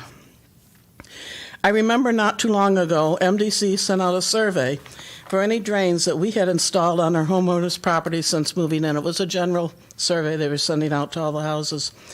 They had an interest in surface water, even though in our case it was not a problem. If this water is taken over to the Ames property, which I realize it's not, will it be addressed as they build the new complex? And I think that has to perhaps be addressed on the Ames site, because I understand that periodically the apartments behind them have had water problems in the basements. Speaking of water, I had forgotten that back in the 70s, excuse me, our neighborhood had petitioned MDC for low water pressure. At the time, I was told by our rep that the pipe delivering the water to our neighborhood was not big enough. They acted and did increase the pressure. I have noticed that since they have been adjusting our pressure with the addition of new neighborhoods, we've had a neighborhood on Brook Street, we've had other parcels come in. I am now trying to avoid filling large pots, such as an 8-quart pot, during peak hours, as it takes forever. And I thought maybe I was just crazy. I mean, I've been noticing this, but it's enough that I have pressure. But over the time, it has reduced from when they first adjusted it. Other times, the pressure is better. Has anyone checked the impact of our new 230 apartments and the 30 more across the street will have on our water delivery? I don't know. Maybe this is done automatically by MDC to keep, I'm sure they're the ones that are in charge with the delivery. I know the water main down here at the Town Line Road broke, and it put certain people out of water for quite a while, back about, 4 months ago, 5 months ago. My next question has to do with the unmentioned basement of the proposed building. All I got from the pre-application was that there would be no storage there. Again, my concern is the disturbance of the terrain for the building to house 30 apartments on slightly more than half an acre. As I understand it, are you digging down to make a foundation? Because you never told us this. Or is this on a slab? This is a slab. It's on a slab. Got to get on to the That's- chairman. Can you please address your questions through the chair, I'm please? sorry, I shouldn't ask. I'm sorry, I forgot. I apologize.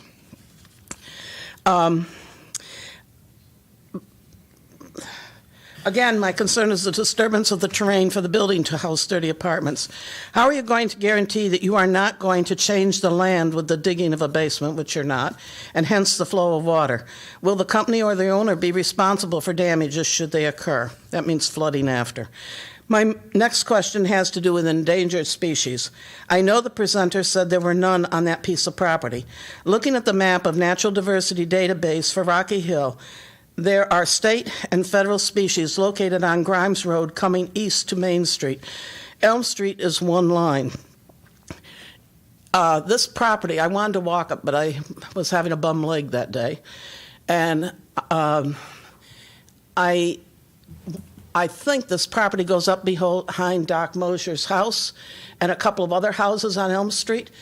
If Elm Street is the border on this map, I mean, what are we talking? 200, 300 feet away from the border? If you count from the street, I said between 100 and 200 feet, but I looked at it today as I was sitting at the stop sign. It's probably more like 300 from this parcel. Hartford County has 6 bats that are endangered in 2 classifications. 3 are endangered and 3 are of special concern. The presenter mentioned that they will remove most of the trees on this lot, which is important for their habitat.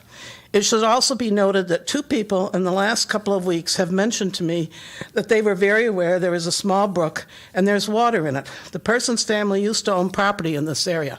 They're very familiar with the little brook. They said, oh yeah, it's always wet. Well, it hasn't been wet this year.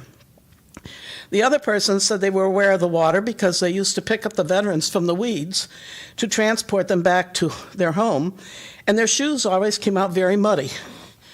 In the event you have not found water this year, I would suggest that it is only because of our drought that we have had. In closing, I would like to suggest that before we cut trees and start building, that the proper state and federal departments be called to give an accurate review. This needs to be done next year as the bats hibernate, and we have had a drought this year. My final question is, because if Elm Street is a line, do our bats know not to cross Elm Street to reside in this wooded part of the lot? The following attachments are being presented to validate these comments. Natural Diversity Database Areas for Rocky Hill, June of 2022. Hartford County mammals listed endangered and special concern bats. Brief article from the Wall Street Journal from 9/14/22, page A2. The names of 2 bats in Hartford County, which includes the area of Rocky Hill. Take a peek at the bats at Old Newgate Prison before they go into hibernation. That was September 10th, 22, Hartford Current, page 3. Drought easing is in much of the state. The Hartford Current, section page 1 and 2 on 10/7/22. Thank you very much. And who's the Thank you. secretary? I'll take it. You have a copy? Thank you. Okay, is there anybody else here? Please step up and state your name and address for the record, please. And you can use the wireless mic if you'd like there. Can you see? This Jane Muslin Holleran, 28 Wineship Circle, Rocky Hill.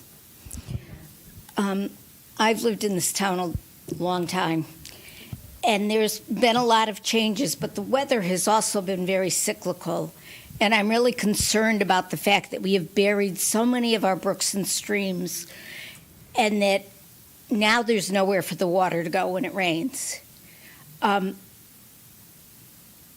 condo where I live, the property backs Kohl's, and we've lost 5 inches of dirt since Kohl's went in, because every time we get a heavy rain, I think it goes right through the brick wall or stone wall they put up. And it's ridiculous. And, you know, Elm Street and Main Street, there used to flood all the time, and now it doesn't. And I'm sure it's because they built some of it up, but it's certainly not because we haven't developed things here. I mean, and I think my biggest concern is if you're going to put apartments across the way and you're going to put 30 apartments on a half-acre lot. I mean, I've owned 4 houses in Rocky Hill, and they've all 3 were on half-acre lots, and 1 was on an acre lot, and I'm thinking, you're going to put an apartment building there, and no offense, but it is the ugliest apartment building I have ever seen. This is a colonial town, and you're going to put up a cement block with windows in it, and it just stuns me. And as for the swale, I mean, I lived 95 Silo Drive, and we had a swale at our backyard. And let me tell you, that filled with water when we get a lot of rain. It was just, there's always going to be water. We've had to put in bigger gutters in the last year where I live because it couldn't handle all the water from the rain. The rain has changed. It doesn't rain every other day like it did in the 70s, but when we get rain, we get tons of it. And I mean, I could show you pictures of how it gushes out of downspouts. And my concern is that this property cannot handle the rain. There's no parking for visitors. I can't imagine what the fire chief thinks. You can't put a fire truck in there. What are you going to do, back it in? You know, and when Puritan Furniture went in on the Silas Dean, they swore that their tractor trailers weren't going to be a problem, and every time they had a delivery, they had to stop traffic on the Silas Dean. So I just can't imagine that this land is going to be able to handle the water and handle the cars. And you talked about the debris, and yes, there is some debris, but that doesn't go down very far. I don't think you dug very deep as you were impugning the town of Rocky Hill for having, garbage on their lot there. Can you please just remember, don't address the applicants, please address. I was addressing you, but it's, to me, it would be ridiculous to approve this wetlands permission. Coles was built on a 100-year floodplain, and then I read about all these floods everywhere in the country. I have family everywhere, and I'm shocked at they say, well, if we hadn't built here, it's like the fires in California. Well, if you hadn't let them build in the canyons, and if we hadn't done this and we hadn't done this, we need to stop saying that, okay, it's a piece of land and anybody can put up anything they want here. It just doesn't work. The new high school, the parking lots are on wetlands.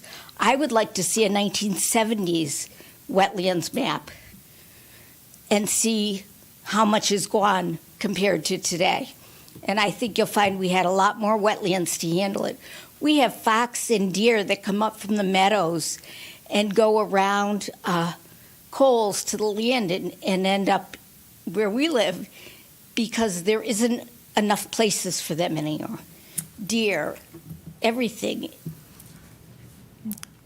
And I was trying to think of this. I don't remember how high Main Street is from the Connecticut River. I wasn't born in 36 when Hartford flooded, but I mean, there's a reason all those cement walls are up next to 91. It's because it flooded the railroad. If you go under to the railroad station in Hartford, you can see how high the water went. Right.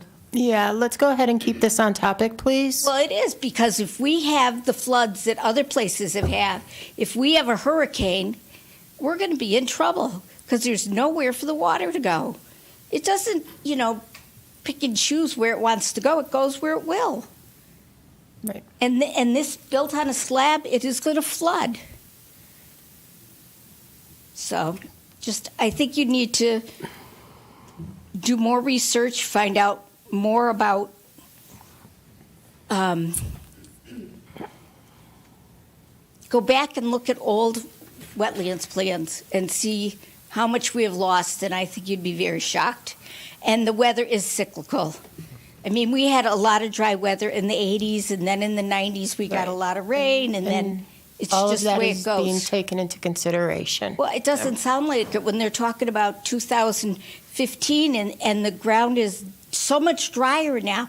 Well, of course it is. We had 15 or 18 above 90-degree days in July and August without rain. That was unheard of in Rocky Hill.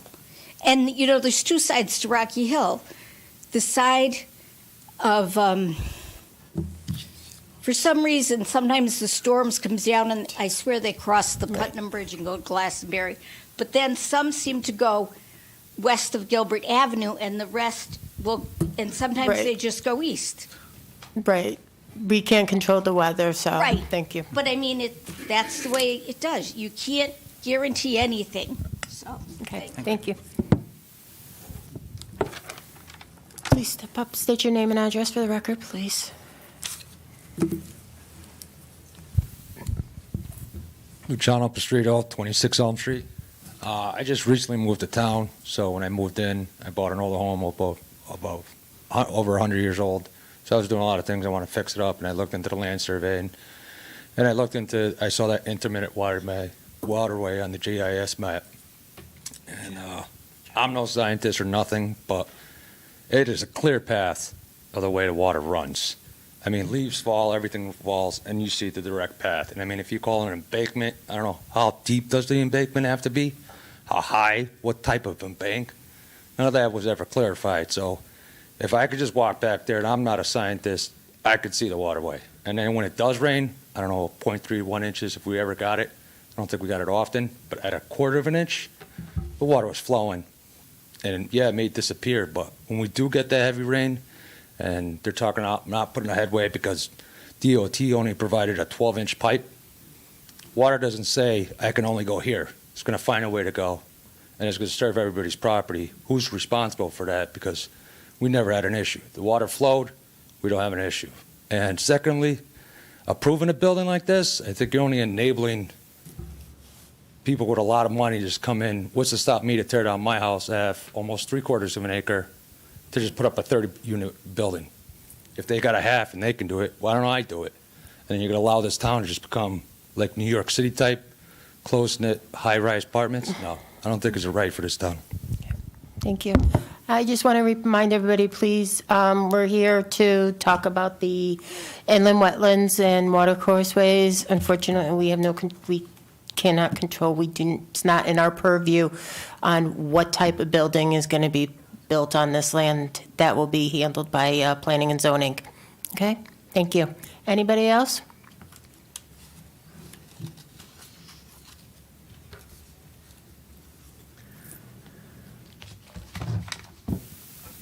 Please state your name and address for the record, please. Rhonda Janae, 18 Elm Street, Rocky Hill.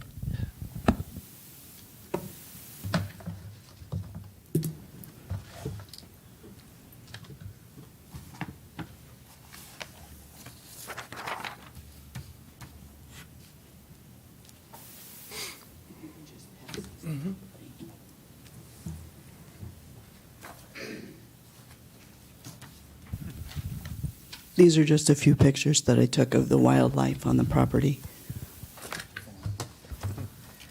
I have a few things here. I also have a small petition that took me an hour to get about 30 signatures. I can give it to the committee after. I was listening to the DVD of last month's meeting.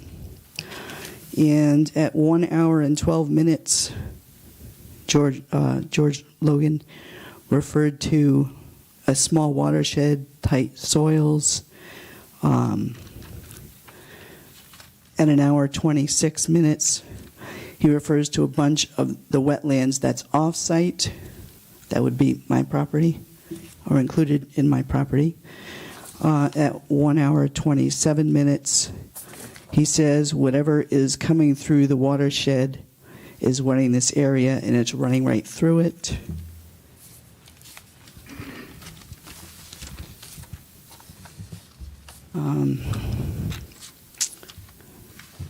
A question that I have is, if there are 30 apartments, how many trash pails are going to be for the residents? And how is a truck going to reach those if there are parking spaces in front of the trash pails? The same thing goes with snow removal. If there are parking spaces in front of where they're going to put the snow, how are they going to put the snow anywhere? I also just find it interesting that last year, within the past year, I should say, there was extensive cleanup done in this area of brush and branches and plants, but there was no trash removal that was removed, as many have commented on. And now I'm going to refer to the letter that George wrote, where he says that we note that more recent wetlands delineation pulled the eastern extent of wetlands approximately 18 feet west. I wonder is that 18 feet on site or off site? And then it goes on to say in 1934 shows a drainage ditch, but in all likelihood, the ditch is one of the presently exists just southerly of the southern property boundary, which also drains a portion of the wooded uplands west. Again, the residential properties. While there is a small area of poorly drained wetland-type soils delineated that straddles the westerly property border, mine, the balance of the delineated regulated area is in essence a ditch, which surface flows are conveyed from points west. Only the far western section, part of the site, has clear, poorly drained profiles, an area of roughly 500 to 600 square feet, on-site and off-site. But he did say that he hasn't checked further off-site because he didn't have permission to do so. So again, I encourage, I welcome the committee to do further research on that, because that definitely impacts the surrounding properties, including mine. And then I wrote a statement for you that I'd like to read. A few things confused me about the brief presentation Mr. Logan gave in September. Mr. Logan refers to the wetlands as not having a groundwater component. I believe it's mostly surface run. He goes on to say from a function and values perspective, it really doesn't offer much. Basically, a collector of surface runoff from the west, a wooded area behind a whole bunch of residential homes. Conveyance of water flow, it's a little watershed. A wetlands on-site and off-site. As if there's two different wetlands, or is it a continuous wetlands with multiple property lines? He refers to a storm dropping 1/3 of an inch of rain. He checks the wetlands later that afternoon. He didn't mention that it was 85 degrees and it rained early in the morning, about 5 or 6 o'clock. And he states that there was no above ground water. Doesn't that mean that the forested wetlands might be doing its job? The trees slow down the rain getting to the ground and act as a natural filtration system for pollutants. Eventually, once it does reach the soil acts as a second filtration for the water, as it's absorbed into the ground until it reaches a point of saturation, a point Mr. Logan and Mr. Burden, the engineer, on the proposed project, referred to later in their presentation as high groundwater. Too high ground for pervious pavement to be used. Too high for an infiltration system. Sounds like, though, a well-functioning wetlands versus one of not much value.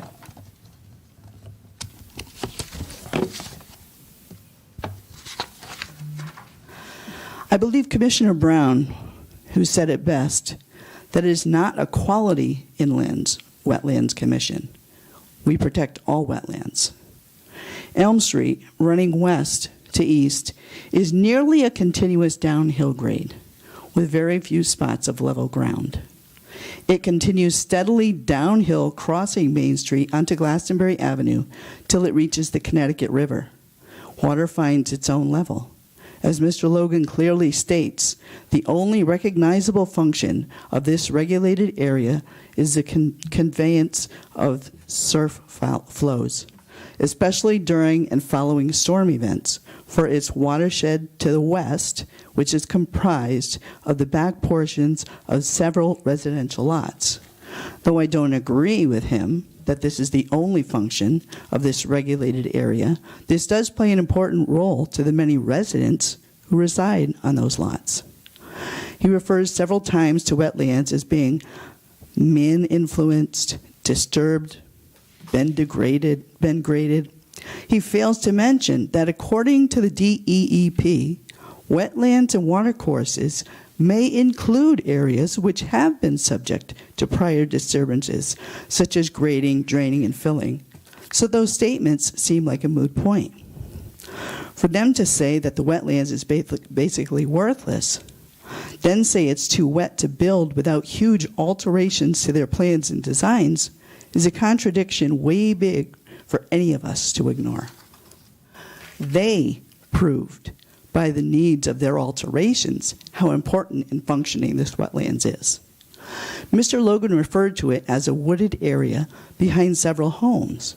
What he didn't mention was that it is also home to the many types of wildlife: deer, rabbits, opossums, skunks, coyotes, red fox, squirrels, chipmunks, groundhogs, tree frogs, many forms of birds, including bald eagles that take refuge back there. Connecticut is the third smallest state in the country, larger only to Rhode Island and Delaware. Yet it is ranked 8th in the country for losing its wetlands. Think about that.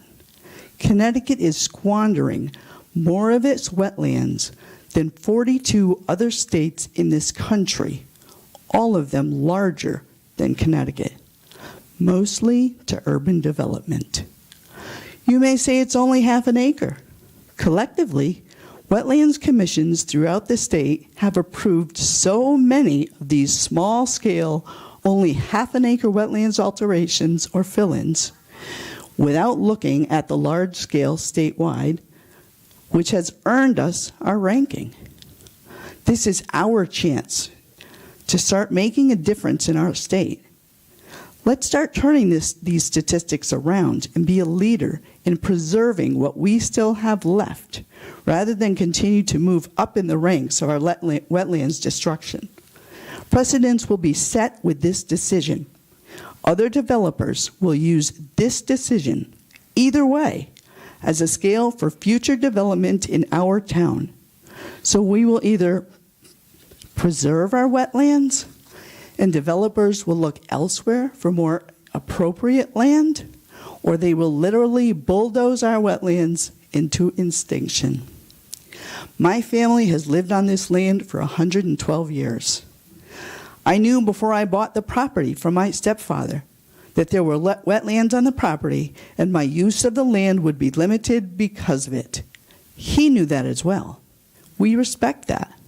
This developer knows this is a functioning wetlands on-site and off-site, including a watershed that Mr. Logan refers to as well. I believe that's why the sale has not been finalized yet. No one loses here unless this gets approved. There's a lot to gain, though. It's up to the board to decide.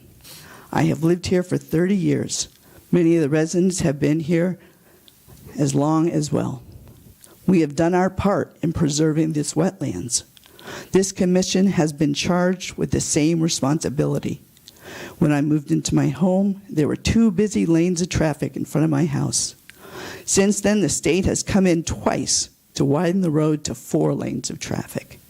My place of solace is in my backyard, where I can enjoy a bit of privacy and some beautiful wildlife. These beautiful deer included a spotted one. There are 213 apartments coming in diagonally across the street from this proposed site. It's not as though our town isn't partaking in building these homes, but it shouldn't be at the detriment of our wetlands. I'm sure there's a much more suitable location that will not include a wetlands. Please deny this application and save our wetlands. Thank you. Thank you. Anybody else? Okay. We did receive some correspondence that Secretary Kelly is going to go ahead and read into the record. Thank you. Thank you.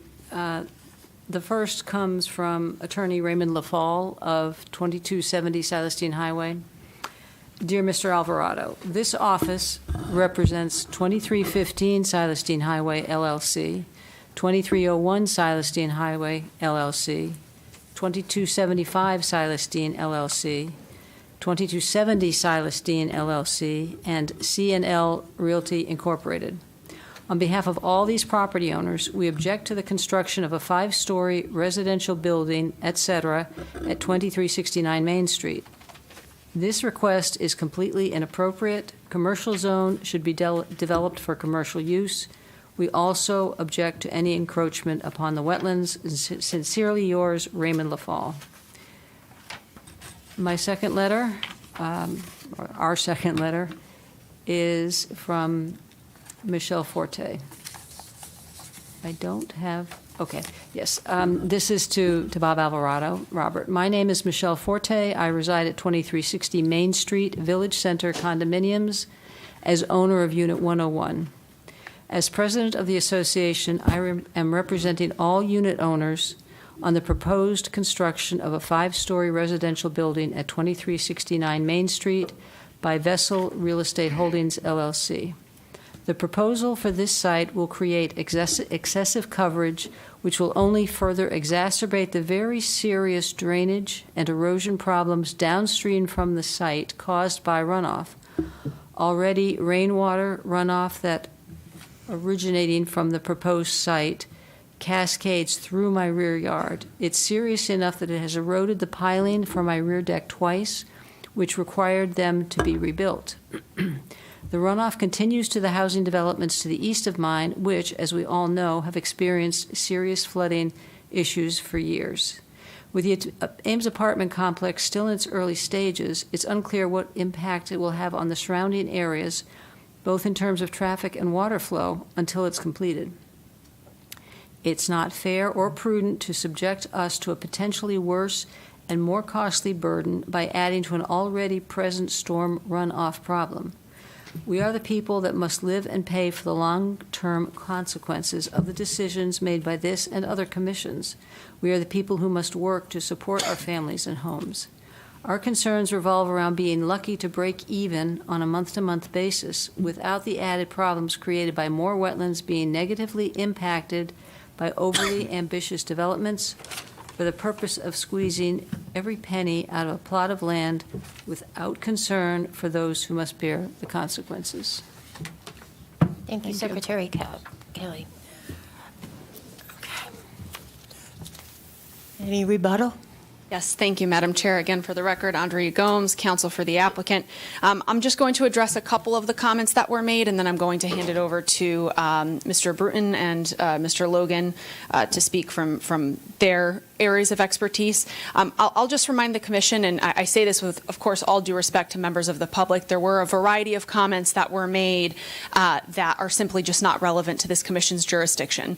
I'll remind the Commission they are the Open Space and Conservation Commission, not the Wildlife Commission or Endangered Species. I understand that the Commission knows this. I just say it for the record and, of course, for the benefit of the members of the public.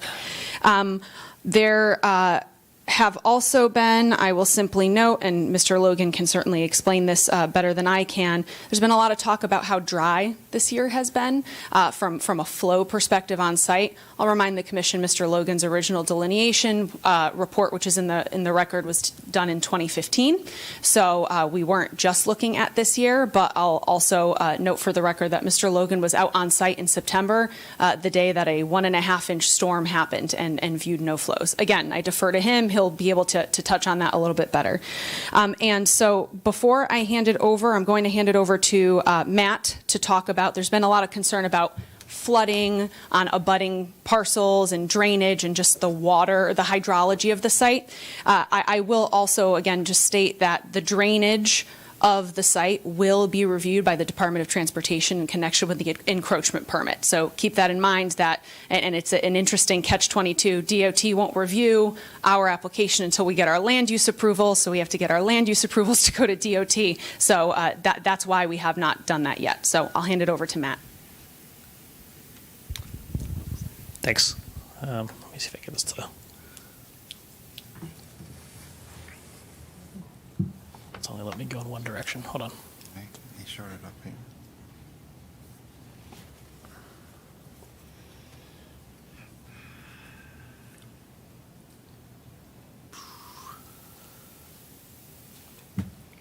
Yes, I think in general there are just really kind of two big questions for me to kind of touch on.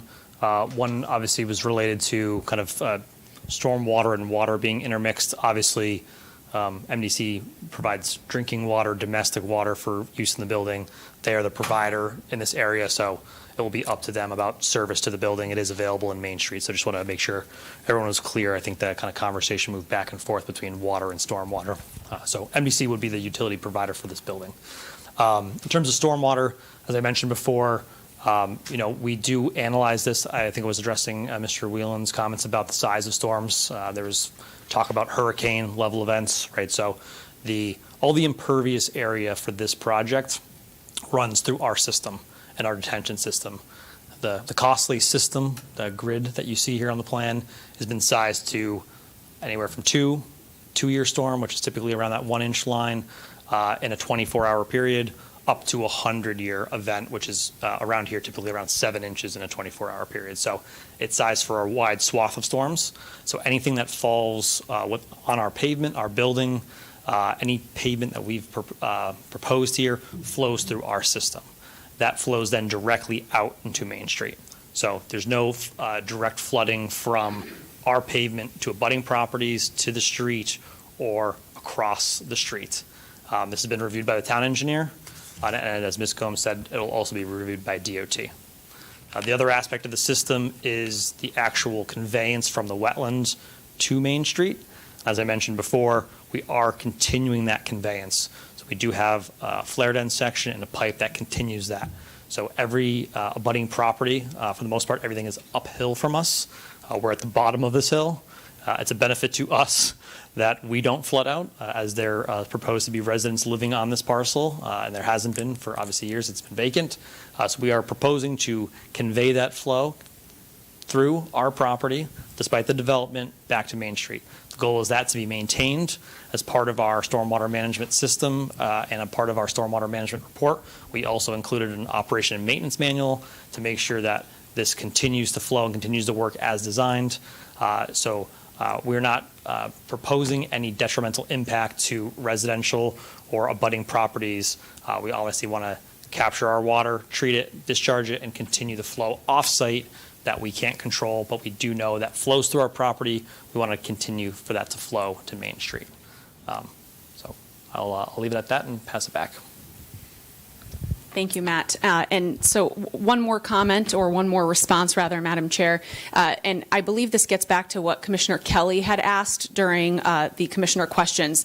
The apparent inconsistency, although it's not, between high groundwater on the entire site versus wetland only on a portion of the site. I know that comment came up during public comment as well, so I'm going to ask Mr. Logan. You heard Mr. Bruton's response to that. I'm going to ask Mr. Logan to just try and kind of put the bow on that question, that answer, so to speak.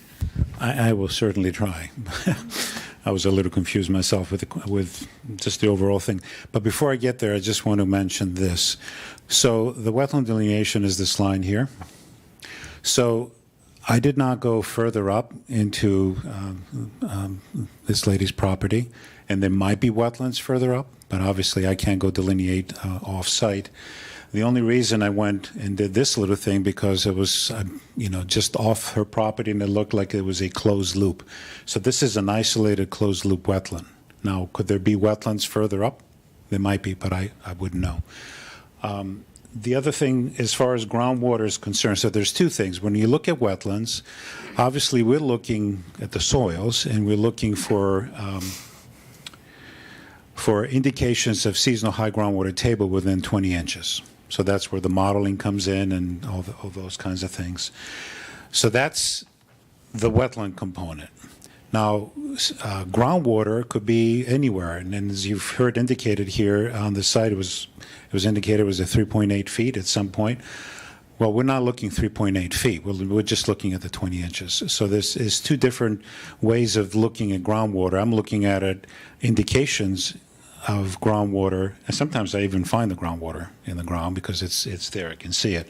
But I'm just looking at soils to see indications of groundwater within those 20 inches. So I hope that helps a little bit. Thank you, George. So with that, Madam Chair, we have nothing else to add. I'll just again encourage the Commission to look at what's relevant here, which is the location and the value of the ecological value of the wetland and the impacts of the proposed development. And you have expert testimony here from Mr. Logan, Mr. Bruton, that there are no adverse impacts to this regulated area.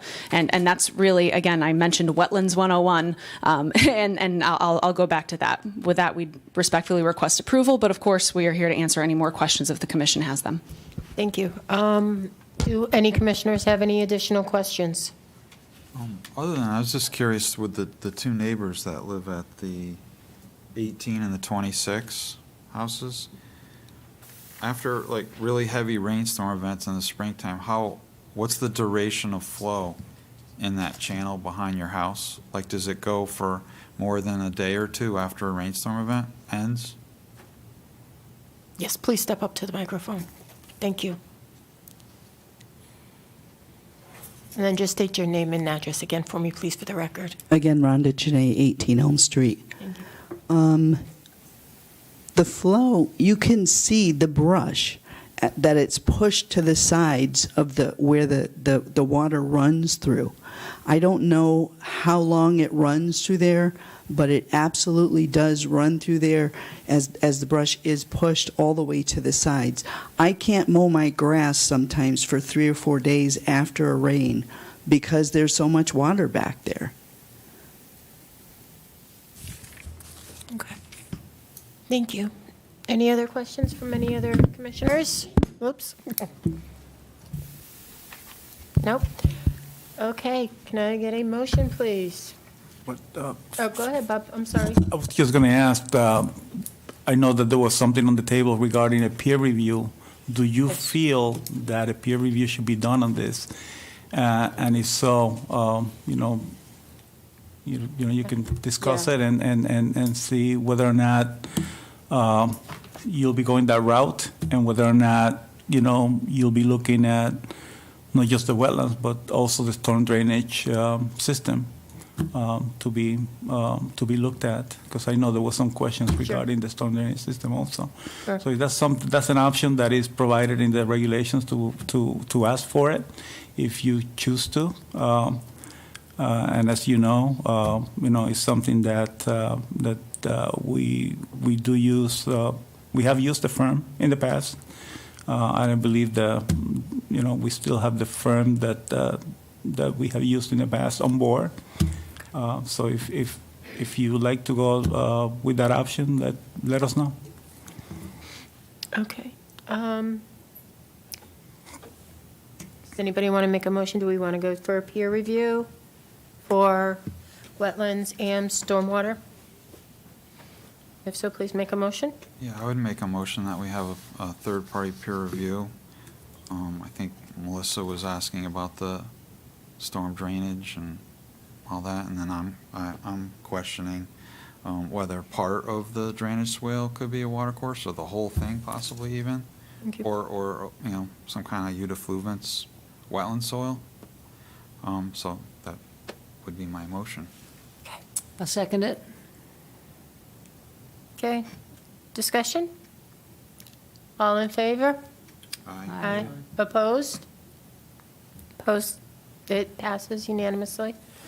Okay, Bob, you'll go ahead and, We can schedule that, yeah, and then what do you want to do with the public hearing? Do you let's go wanna- ahead and table this till, do you think we can get that peer review for next month? We will try our best Okay. to get any kind of report done before the November 9th meeting. Okay, perfect.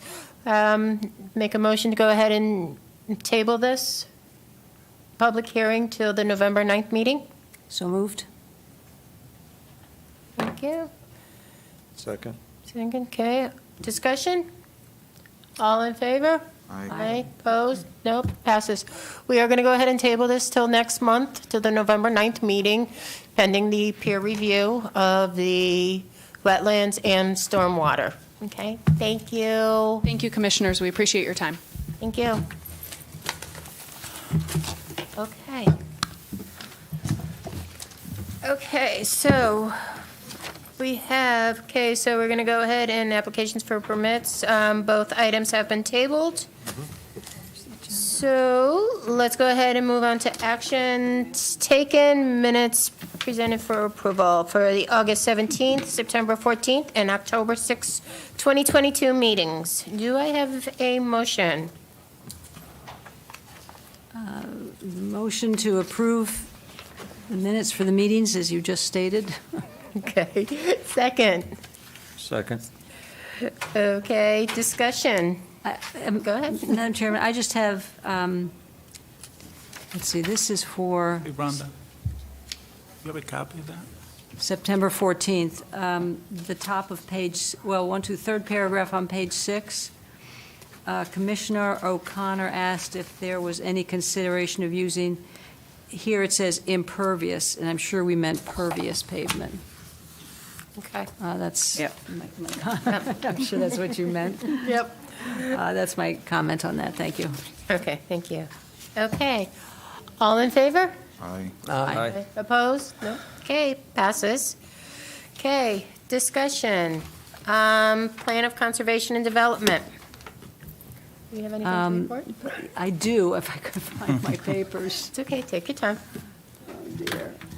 Well, there was a PIC meeting. I did not attend it, but I got an update on it. And what was accomplished, basically, there's a complete streets resolution. If you're familiar with complete streets, it refers to safe, functioning, accurate methods of transportation encompassing vehicles, pedestrian, bicyclists. So we're really focusing on bike lanes and walkways that are safe. So that was amended and finalized, well, sent on to the town council to be approved, which means they finished with all their edits. And I will note that the town has purchased 10 share the road signs for bicyclists. 2 are up, one at each end of Old Main Street. There are more to be put into place, I believe, maybe Hayes Road on 2 ends and Brook Street on 2 ends. That's not official, but that's the goal. We have them. It's a start, and we're very, very happy to have bicyclists be brought under consideration and the safety of bicyclists. Yeah, Cyclists. definitely need those signs on Brook Street. Oh, my, yes. So Yes. That's my report. Thank you. Status report. Bob, anything? Yeah, just very quickly, as you know, and as you can see, the Ames demolition work is ongoing. They still got quite a bit of work ahead of them. But there's been quite a lot of progress there. There was a drone video that was supplied, and I'm not sure if you have seen it, but more than 50% of the structure is already gone, and they started in the parking lot. Just so you know, Straskas Farm, which we're working on, we did the first phase, which was the demo work, the remediation and demo work of the house and surrounding the structures. That was completed. The area has been seeded. There will be, the town will be coming to you possibly next month or December with the second phase, which will be the proposed grading and placement of potential sheds and community gardens and so forth. So that will be the second phase, and so they'll be coming in with all the components that the town will be proposing. And again, they're working with staff from UConn and also our consultants to mesh the plans together and make it work. Regarding the foundry, there has been no changes. They're still talking to the staff regarding some changes that they're proposing on site. But those changes have not been made public as of yet. The Rocky Hill landfill we haven't had any changes as of now. So I cannot, there's no change in that. Old Main Street subdivision, they're getting ready to start. Those are the 14 units that are almost pretty close to Marshall Road. As I said at the last meeting, the litigation between the DEP and the developer has been settled, so they're moving on that. And if you see any maintenance being done of the transmission lines, the Eversource towers, they did come before the staff. They did provide a plan, and we are keeping an eye on them just to make sure that they're doing what they're supposed to be doing. So you'll see mats being placed every now and then. For instance, right now, if you drive on Elm Street, you'll see a bunch of mats being placed there for them to gain access to the utilities. Yeah, So they're that's doing that on Highland, too. They're doing that all over. So it goes anywhere from, I guess they're going anywhere from West Street to their substation in the, opposite the Berlin Fairgrounds. Okay. So Oh. that's all I have. Okay. Open space? No meeting this month. Okay. Legislation and conferences? None. Okay. But do we have an update on the New Burton Avenue property that he asked for an Yes. extension? The one on Britain Avenue, yes, yeah. Yes. So we visited the site a couple of weeks ago. We met with the fellow. Everything has been cleaned up. I did take some pictures. Sorry, I didn't provide the pictures to you. I will provide them at the next meeting. So basically the violation has been rectified, at least as far as we're concerned. The equipment has been moved on site. This was 1130 New Britain Avenue Yes. that we had some issues with. Yeah. Okay, great. Any other business? Or any other correspondence and communications? Nothing? Motion to adjourn. Motion to adjourn. I'll second it. Second. Okay. Discussion. All in favor? Aye.